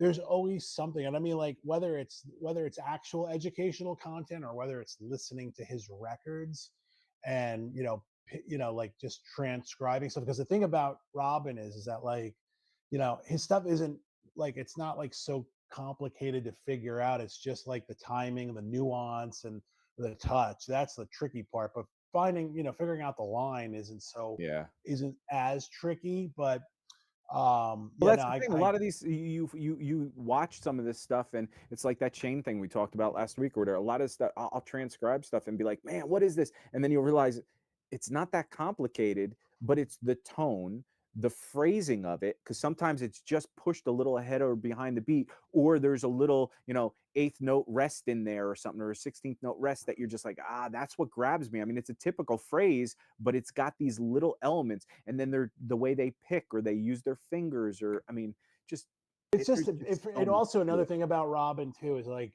it's just how he uses his, like, as much as he uses notes, he uses space. And Right. like he has like the stuff that he did with the Brecker brothers and stuff. I'm not so crazy about the stuff that he did with Miles, like, to be completely honest. I really like more of his solo record. And like, even the stuff that he did with, like, the record that I love is the stuff that he did with Landau. Like, Yeah. those two records are insane, the Yep. Renegade Creation stuff. Yep. So I Oh mean, my like, I god, can, dude, yes. dude, it's Yep. so like, Jimmy Herring it's was on so that. good. Again, there's Yes, another dude. yeah. So I have to put Jimmy on my list, which I can't because somebody else is holding that spot. And but I Yes. totally forgot about Jimmy. And dude, Jimmy oh my god. Herring, yeah. So we're getting a few And comments, which so is cool. yeah, Hey, we got yeah, yep, by the way, rhinoceros. Yep. the anybody who's not subscribed, I mean, I know people ask this all the time, but it really does. After 10 years of being away from this, we're trying to build back. So if you're not subscribed, please do click the subscribe, and also click like on this video, and all those silly things. I mean, I've gotten lost with the not not being on here, so I'm kind of falling behind. So many other people are getting views, which we'd like to get some of your views, and so please Thanks do for share the joining love. us on Friday night, man. We really Yeah, appreciate that. really So do. did you bring in a number one player yet, or I haven't. you I'm were just about to. So, but with these guys, the Robin Ford. So first of all, the Jay Shackle Ford mentioned the Howard Roberts book. There is that Super Chops book. Which do you have that, Steve? Do you have the Super Chops one? That's another which one one of was that? Howard Roberts. Oh Super no, you Chops. know what? I actually don't have that. I'll have to. Do you have it on PDF? Maybe you could send me it. Yeah, I will. Yeah, I have that too. And there's just a wealth, and again, it's these piles and piles of stuff. And do you have that book, Jay Shackleford? Have you learned anything from it? Do you have the other Howard Robert books? How do you compare the two?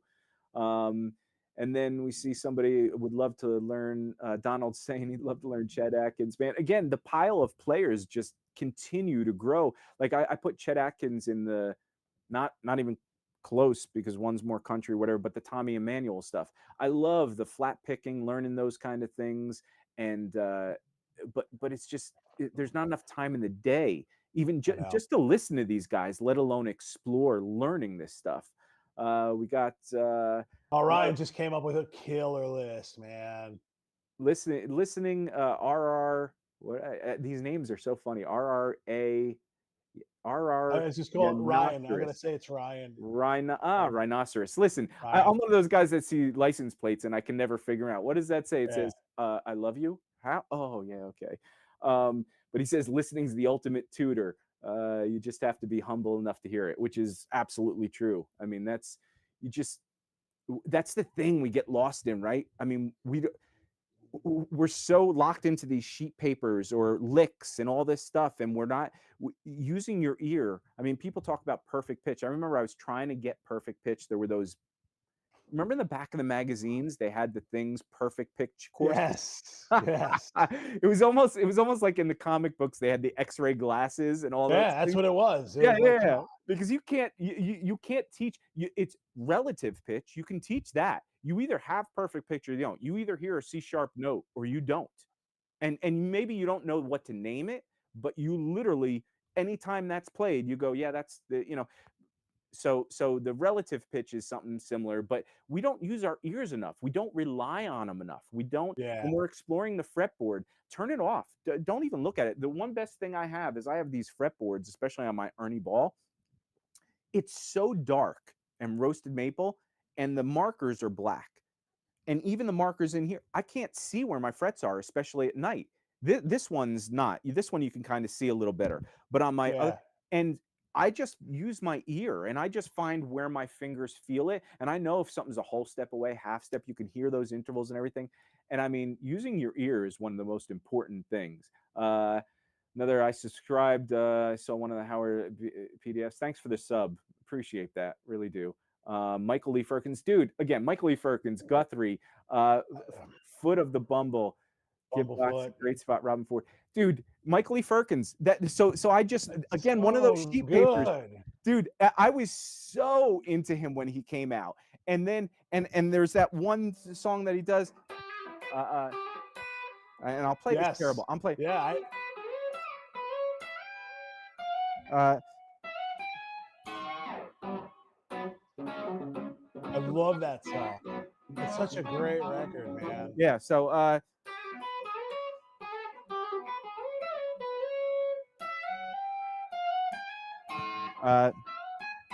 that's it.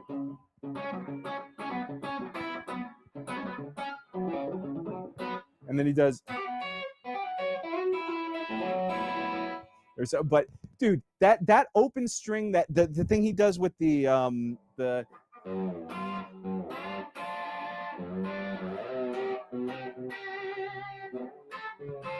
where he's using the whammy bar to get all those harmonic-y kind of tones, and then he does all Yes. these arpeggios and taps. Laughing Stacks. That's what it is. Thank you, Ryan. What is it called? Laughing Stacks. Oh, yes, Yes. dude. That's totally. So Thank you for good. that. Yep. Thank you for checking us on that one. Yep. Dude, guys, love the comments. Seriously, I really It gives this us is so what we much want to build. energy and Want to contributing, man. want to Thank you get guys. Yeah. want to hear from people that have the same kind of likes and thoughts and all that stuff, and can even, if you guys have anything you're interested in lesson wise, I want to start doing real lesson videos. But the reason why I fell out all these 10 years or whatever was because I didn't have any interaction. It was me doing it all in the background, then putting it up, maybe having a few comments here and there, but those are things you type back and forth. It's like text message or emails or whatever.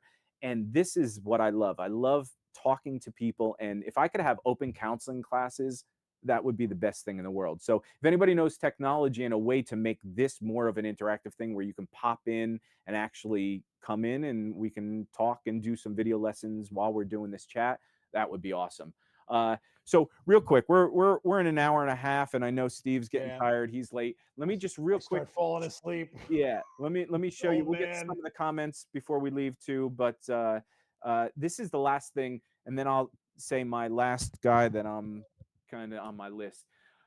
This is something that I went down the rabbit hole of, which was this pedal board. So I had all these. For the last year or so, last 2 years, I've been running straight into a Soldano Slow 30 SLO 30. It's an amazing amp, and I've been going just. It's you just plug in. You don't need pedals. The only pedals I use are in the effects loop, so I'll use some reverb and delay or whatever. I go into a Bogner 112 cabinet with a Celestion in it, and it just sounds glorious. I mean, it's 80s rock. That's all it is. It's so amazing. And I have an EVH 5150 Stealth Head that is a 6L6 version, which I like. I don't love, but I like. But it's very Soldano-ish, but it gets a little bit different. There's just an openness. I wouldn't even say openness. I don't know. But anyway, so I plugged straight into those amps for a year or two. Stopped doing all the pedal stuff.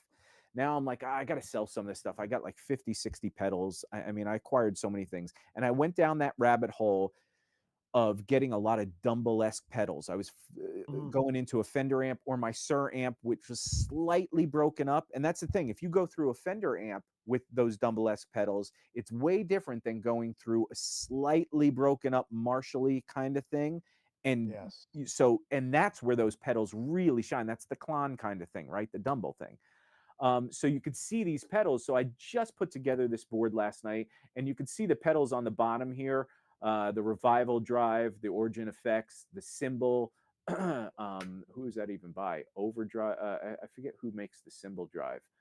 I don't remember. But then the exotic stuff, the SP Boost, EP Boost, compressor, a booster, and then the Tumnus, which is it's funny. This one actually is the old one with the logo, the Yeah, Pygmy, ESP. Pixie. Yeah. So they canceled that because I guess that's from a book, and the author actually wrote Wampler and said, "Hey, I know this is from our book. Can you not use this?" So he created a different design, but I guess the guts are the same. Anyway, so those are off my pedal because I haven't tried those in here in the mix. But basically, I got myself running through the freak out pedal, which I got to play for you. I told you I'd play last week. It's really simple. It's basically it's like the Sustainiac pickups. So I have a what's that? What the hell's the guitar? The Schecter. I have a Schecter guitar that has the Staniak pickups in it, and I didn't love that guitar, but I love having. I was like, I think I got the guitar for $700, and the Okay. Sustainiac pickups like 300, $400. I was like, why don't I just get the guitar, and then if I can pull the pickup wherever I want. Right. And then I kind of fell in love with the guitar because it has 24 frets. I don't have any guitars with 24 frets, and that Sustainiac. Have you ever played any of those? Yeah, oh yeah, they're Oh, dude, awesome. they're so fun. So this freak Yeah. out pedal is basically a Sustainiac, but now you have control with it, and you have all these different settings to pull out the harmonic, to pull out the octave, to pull out just the feedback, and you get to control it with your foot on the notes that you want. You just it's not a pop push, it's a hold push, like so whatever. So anyway, I go into the freak out, I go into the echo rick, which a lot of times people go through. Mhm.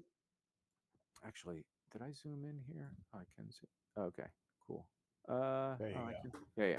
Okay. So then I go through the freak out into the echo rec, which a lot of times you put before the distortion pedals because again, this has a bunch of diodes, you can clipping things you could change inside the pedal. It sounds different. I think it sounds better before distortion than it does after. And then the RC boost, with this is the Scott Henderson version, which just gives you a little boost on top of any distortion.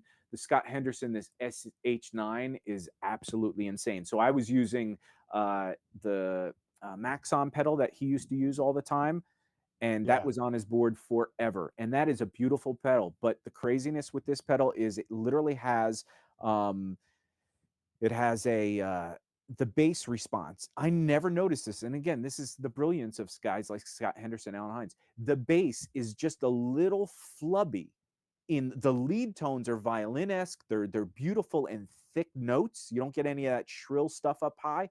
But when you play the bass note on the Maxon, it just gets a little muddy and flat.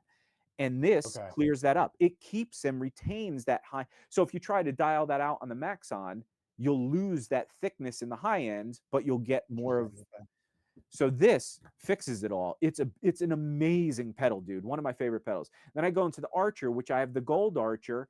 I also have the. It's so funny because I'm zooming in on OBS, but I can zoom in somehow on my other thing anyway. So Archer, I love the gold one, but this silver one is the Jeff Beck version. And I was like, I don't know. They're all so similar.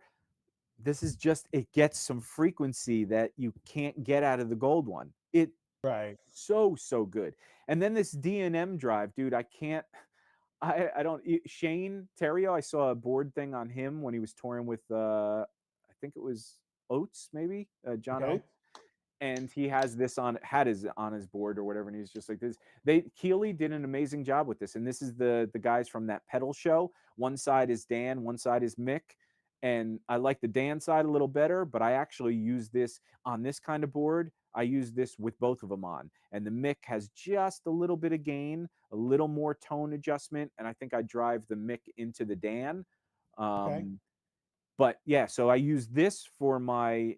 I'm not going to play anything because we're running out of time here or whatever. But there's this has really good options at the moment. And then I go into the Mobius, which I don't use a lot. I use a little bit for chorus and Scroll up a little bit, Dave. Yeah. yeah. So I Okay. can see the rest of it. So yeah, I can't seem to get. Let me see if I can. There we go. That's good too. Yeah, I got my cat up there, which. Okay. So anyway, so I get usually I use just the chorus on this. I really don't get into crazy other things. Sometimes maybe a flanger or um, a tremolo kind of thing. I don't go crazy with effects, and that's why this H90 is usually a lot is much for me. But I use it for there are Right. some algorithms in there, especially the Van Halen thing where it goes plus and minus pitches, plus and minus. I think it's 10. and then that gets you that real Amsterdam kind of tone, and then the reverbs and delays. And this timeline, I kind of like it for its tape reverb. So I'm pretty much even on this. I'm just using, you could hear, I'll just play two things or whatever real quick. I'm running out of picks. They're all falling on the floor. Thank God I have a pile of them here. But if I do this is the Archer with the timeline, and I'll just play a few single line things or whatever.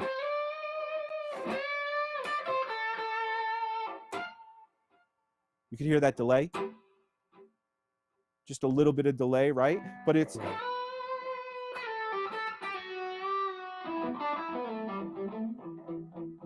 and then even lightening up on your pick, you could hear that Archer really give you almost a clean tone until you get that distorted thing or whatever. So then I'll use the Eventide delay, which is way more, but it's more arena rock kind of stuff. You hear more, right? It really opens up into that big kind of gulfy kind of reverby sound. And there's a delay, there's two delays. No, there's a delay and a reverb on this or whatever. But I don't use that as much. And then there's all the other pitch things and blah, blah, blah. But the biggest thing on this pedal board that, oh, let me show you that freak out thing. So the freak out, dude, this is just so, listen to how it can grab notes. You got,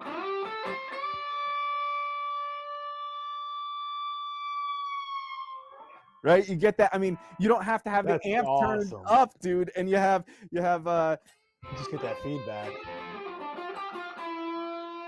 That's sustaining feedback. but it goes off immediately, so it's not like it interferes with anything. If your foot's on it, you can really dial in. It's almost having like a volume pedal of that feedback. And it doesn't say it's amazing though, like just listening to it from here, it doesn't sound noisy at all. It's It not. sounds very It's quiet. natural. Yeah. It sounds like your amp is feedbacking more than it is a pedal effect going Yeah, on no, top. it's really Dude, nice. when It's I really found that, I was smooth. like, this is amazing. And then the last thing is this, the best thing, if I had to take anything on this board, this revival drive is insane. It's got way too many options, but it will turn any Fender into a Marshall into a Fender. So this is great for anybody traveling with backline amps, because you don't know what you're going to get, and you can dial in. And it's got all these in the front of this. It's got all these knobs extra in the front. That is a secondary EQ, and And who all makes these. that pedal, Dave? It's called the Revival Drive. They don't And make. They who? just discontinued it. Actually, funny Oh, enough. okay. Okay. But the great thing, I mean, you watch the great thing about this is it looks like it has so many knobs, but there are certain knobs for certain amps. If you have an AC30, you want to clip the clip to one side or the other. It's not like you're using all these knobs with everything. You're finding the amp that you're using. You're kind of, these are okay. If you're using something that's a little punchier like a Marshall, you want a few of these settings, and then these knobs you don't even touch because they just don't apply. And Yeah. you can dial in if you have a bad backline amp, or even your home amps, you can dial in certain frequencies that you don't like. And so anyway, but if even though that's that great, this is the pedal that I would go for all the time. This any kind of EQ pedal, dude, and especially if you throw it through the effects loop, because then you really, like, my biggest problem with the EVH 50 watt, or yeah, is it a 50 watt? I think it's 50 watt. The 5150 6L6 Stealth EVH, awesome amp, but it's a little fizzy, and you can't dial it out on the EQs. But what you can do is, if you have an EQ pedal through the effects boost, you pull down some of the top You can end clean things, it up. dude, and you don't lose too much, and you just dial down that fizz, and now it becomes more of a pure tone, Man, I dude. wish, it's funny. That's like one of those things when we were like 19, if you could have Yes, just like said, hey, like that should have been a class of GIT, dude. yes, Like that should have been like how to build a tone. And it was like, first, before you buy any other pedal or anything else, get a yep, freaking EQ pedal. yep, Even if it's a 6-band EQ, yes, it just anything. yep. Because once you use it, even as a clean boost, man, it's like I wish they had all that stuff. It just Yeah. like that's one of the things now. Like And that's most the people don't benefit of want to spend that, right? They're like, well, I don't want to spend money on an EQ when I can get a distortion or a this or that or a reverb or this. And you're like, yes, that's all fine. But this is a pedal you will use. It's an on all the time pedal. and you just Yes. adjust, and all those little things that you buy a pedal for and you go, ah, this is great. And again, so I have the cymbal drive, I have the archer, I've got three different archers. I have a silver, a gold, and then I have the silver Jeff Beck one. And these are all Dumble-esque kind of pedals, right? I had the soul food, or what is that? Is that a soul? There's a The Alan soul. Hines one, the Soul No. Driven. Oh, he's got the soul driven, but then there was another soul or Oh, food okay, I don't. something. I don't know. But they're all the dumbly kind of things. And I've probably had about 15 of these kind of pedals. And I still have a bunch of them. The BB, the exotic BB, that's kind of similar to one of those things. Yeah, Uh, yeah, I have and, that. and all of these, dude, you go and I'm like, I love this, I love this. And then after an hour or two, you're like, and that's what happened with this building this pedal board. I was like, there's I a sold certain, a lot of my pedals, man, yeah. especially when I got the Tonex and when I went more digital, I was Oh, just right. like, Yep. I kept my BB. I still have my BB. I still have my Soul Driven. I still have the Bob Burt pedal that he did for Oh, yeah. Alan. Yep. I have that. The H1. I love that pedal. I have an Andy Fuchs plush drive that I bought off of him, Oh, interesting. and that's I got like a couple of those types of pedals, but and then what? Oh, I have the what's the Andy Timmons drive Oh, pedal? yeah, yeah, yeah. I have that. I'm drawing a blank, but I Yeah, I have know that too, too. which is I good. have one of those too. So well, and that's the funny thing. So you go down this road and you're like, I can listen, I'll play on a pedal for like 3 hours and I'll be like, ah, this is great. But then there's something, it's either the low end or the Well, high. if you can EQ them out, man, and then they start sounding like everything else. I mean, Right, exactly. honestly, So, but even on the pedal, sometimes you can't get rid of a certain. It's almost like a Mesa Boogie amp. You can't get rid of the boogie. There's a yeah. certain thing about boogie amps that I love, but man, if I try and do anything else, I can't get it. Well, And that's that inherently the amp's voice. Right. So, but these pedals have the same thing. They have their own voice, but even though they sound so similar, the only way to possibly, instead of going, well, I need a different pedal because I like this, but I don't like this, and now you have five pedals that are exactly the same on your board, taking up all your real estate, and you're Yeah, only using it because one thing doesn't do the other thing, but you really don't need all that. And the only one hearing it is you and feeling it. The audience, if you're playing live, nobody's hearing this. You only need one. yeah, But the yeah. EQ pedal is the secret weapon where you can dial some of those little things out. Sure. It's fascinating. So anyway, so that's that. We're getting into 2 hours almost. Let me wrap up. My last guy. Who do you think it is? Man, yeah, this is tough because you went through the guys that I knew. Right. Like I already I knew that you had Shane. I knew that you were gonna have um what's his name? Dan Huff. I knew that those were gonna be on there. All right. So give me a couple I'll clues. give you one again. Another guy I've transcribed just too much of. Okay. Well, that doesn't help Okay, because you've and transcribed right. everybody. But this guy I've transcribed way too much of, and it was basically one of the guys on the Guitar Breakdown channel early on that I was doing a lot of stuff and always talking about. He's a local here, and it's jazz fusion. Is it Alan? Nope. Allen's again almost made the list, but Okay. Scott Henderson. Oh, Scott. Okay. Yeah. Well, Scott and Alan are kind of 1A, 1B. Yeah, yep, yep. So only reason Scott is ahead and on this top five is because I've transcribed so much, and that when he went from the Chick Corea stuff, the fusion, the jazz stuff, and then of course he taught Shane a lot of, and all my favorite players always have learned a lot of stuff from him. And he's a guitar student's favorite teacher. I mean, he's hard to, he's kind of a dick sometimes, people say in his, Oh, but it's only honesty and love.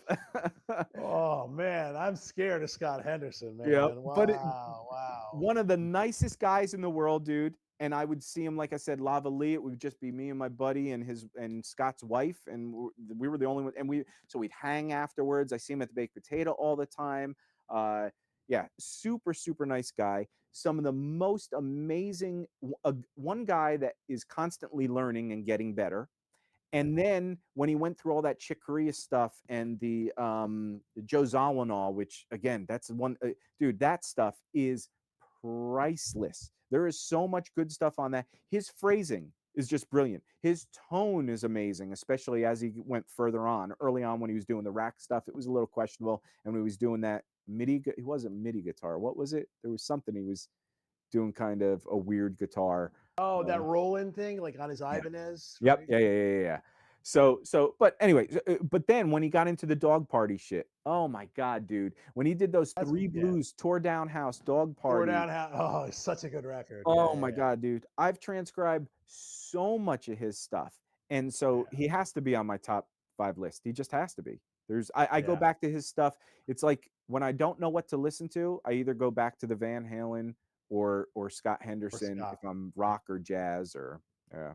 So really, like, I think you're in the same boat. It's like, what influences you as a guitar player also has to have something musical and song, and you have to connect with it.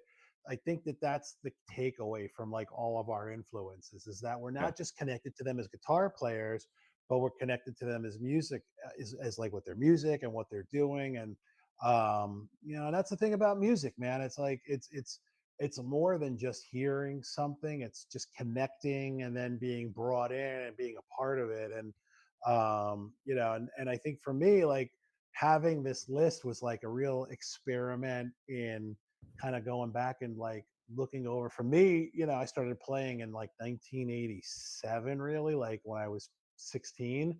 And so, I was like, I went back and there's so many influences, but really at the end of the day, I'm where I am now because of these guys. And so, that was a really fun, and I think doing these lists are going to be good. We'll definitely be Yeah. doing that. So we have a question in the chat, and it was what our opinions are of Sean Lane. And so if you don't want to go, I have a killer Sean Lane story, but I'll Rhinoceros, let I you. got 1 or 2 too, so you go first. All right. Well, so I'm at NAM in 1996. I was playing for Sony at the time when they made their guitar processors. And so I'm out there with Metal Mike, who was in Rob Halford's band. This was before. And so we went out together and he introduces me to this guy, Pete Paccio. And Pete's like this like crazy dude. He's like a wrestling guy out of Chicago, but he's like like Dude, just is a he on Facebook? Is he having some health problems? Yes, yes. Dude, Yes. Pete's a sweet, sweet, sweet guy. He's having a lot of challenges. Um, because he so it, subscribed to my Facebook thing, and I mhm. don't think we've ever conversed, but I saw that he was going through some stuff, and I didn't know how who he was. I thought, again, I saw him. I think he was a security guard for some, He was a bodyguard, and then he manages like adult like adult nightclubs. thing. That exactly. So I saw that, and I was like, "Who is this guy subscribing to our channel?" Why? Because I didn't really see much guitar stuff, and that's Yeah. funny that you mentioned him. So was he a guitar player, or what? He was a guitar player, and so but he knew everybody that came through Chicago. And so again, because I knew, like, I was out there with Mike, and then I also was like, um, my old guitar teacher was Stephen Ross. Um, I got to meet Pete because Pete loved my teacher Steve. So I'm hanging out with Pete, and he's like, "Hey, do you want to meet Sean Lane?" And I'm like, "Do I want to meet Sean Lane? Of course I want to meet Sean Lane." So Sean Lane is in the back corner in the Hilton, and there's Sean Lane like right here, and Alan Holdsworth like right there. Oh So I'm wow. just sitting there going like, "What am I gonna do and say?" You know what I mean? Like, so they finish up talking. Pete brings me over. Alan walks away, and like, he introduces me. He's like, "Oh yeah, like this is my friend Steve. He's from New Jersey. He's like a big fan of yours." And so like, I'm just talking to Sean Lane, and he's like the most soft-spoken, nicest guy. And we're like literally talking about everything but music for like 20 minutes. Oh wow. Like, I mean, I was like, and it wasn't an awkward like conversation, like we just were talking. And it's probably one of the best memories because I ended up seeing him again when he played at the Wetlands, like in 19 I think it was like 1998, 99. And it was really when he was starting to have health problems. And I went back, and kind of was at the stage, and I was like, I went over to him and I'm like, hey, I don't know if you remember. And he's like, oh, he just pointed. He's like, I remember we had a cool chat in NAM. And I was like, holy Oh, shit, wow. man. Yeah. And so he was such a nice guy. And like, Powers of 10 is just one of my favorite Unbelievable. records, man. Yep. Just a great freaking record, Yep. man. So he was it's amazing. He ended up teaching at Atlanta Institute of Music. When he ended up getting sick, he was from the South, and he ended up settling there for a little bit, and he was doing a lot of Eastern medicine and traveling and trying to get Okay. healthy and blah blah blah. So he kept coming back to Atlanta, and he'd be teaching there. And this was after I had graduated, and I was always so angry. I was like, man, I just missed. I mean, imagine taking classes from him, like just unbelievable.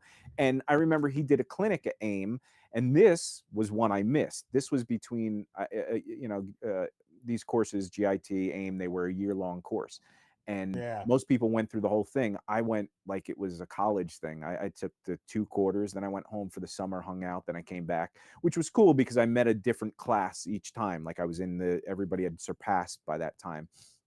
But Sean, he did a clinic in between the time I was there and I missed it with Andy Timmons. And dude, he plays. So Oh Andy my plays a God. few tunes off of his record. Sean plays a few of his Power of 10 things, and then they jam Do they play together. together? Yeah. Oh, Oh, they dude. did. Yeah, yeah, yeah. Oh, I'll Do send you you that. have I thought I do you gave have you that.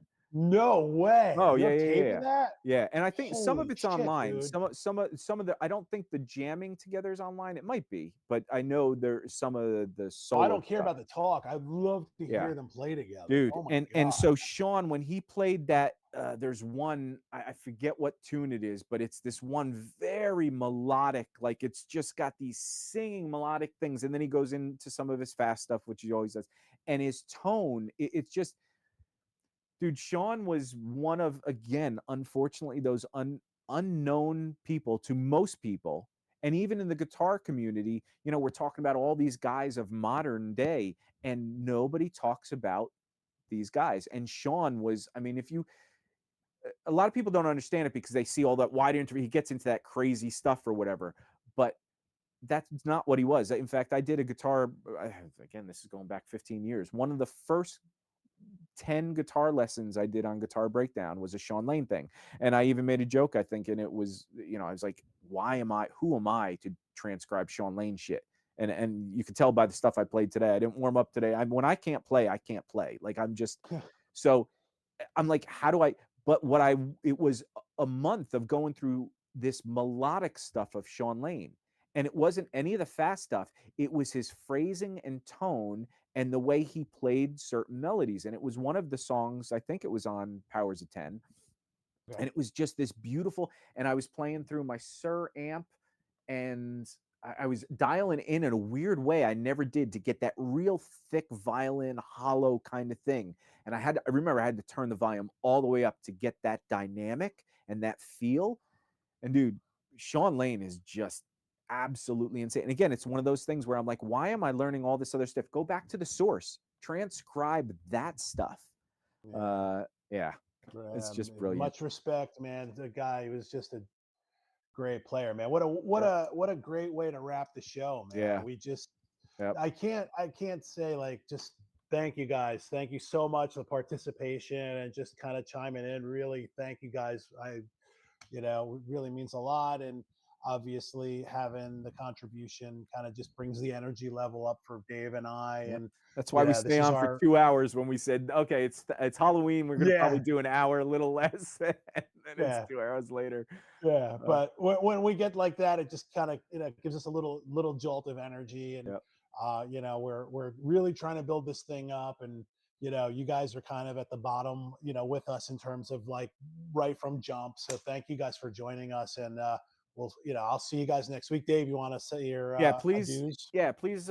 Share this, guys, on your Facebooks and all that kind of stuff. Again, this helps build this thing, and the more people we get involved, the more fun conversation we could have. Please do DM us. I definitely. You said you were DMing about the super chops. And Please. Yeah. we do have some fun guests coming, people that Yeah. we know. So Yep. definitely keep hanging in there because we're gonna have some people. But Yep. thanks, guys.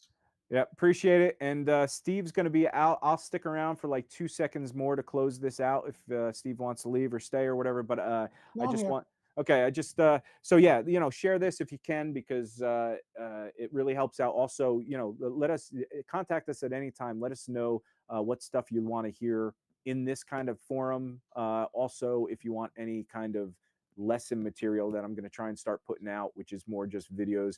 I'm going to do a Scott Henderson thing. I've got two Paul Gilbert things, this Van Halen thing I wanted to do. My list, my back catalog of stuff I want to do. I don't run out of ideas. It's just finding time to actually shoot it and edit it and all this. That's why this format's almost a little easier because if we can get this down to where we're not doing the pre-production every time before this, just getting on and talking and just ranting and doing some things, so much easier than recording, editing, posting. So but I have no problem with that stuff. But let us know and participate. Let us know what you guys think. Have an amazing holiday weekend. Be safe. Eat the really poison candy. That's fun. Wash it down with some Dos Arte Yes. tequila because I have none left. And Steve, More thanks for jazz joining. stuff for sure, man. Thank you. Yeah, we got another comment about George Van Epps. Absolutely, jazz guy right here, man. Okay, who I know Dave. nothing about, so that's on you. All right, All right, Dave. guys. I will see you guys. Thank you guys. We'll see you all next Friday, 8 o'clock East Yep. Coast time. And I appreciate everything. See you guys.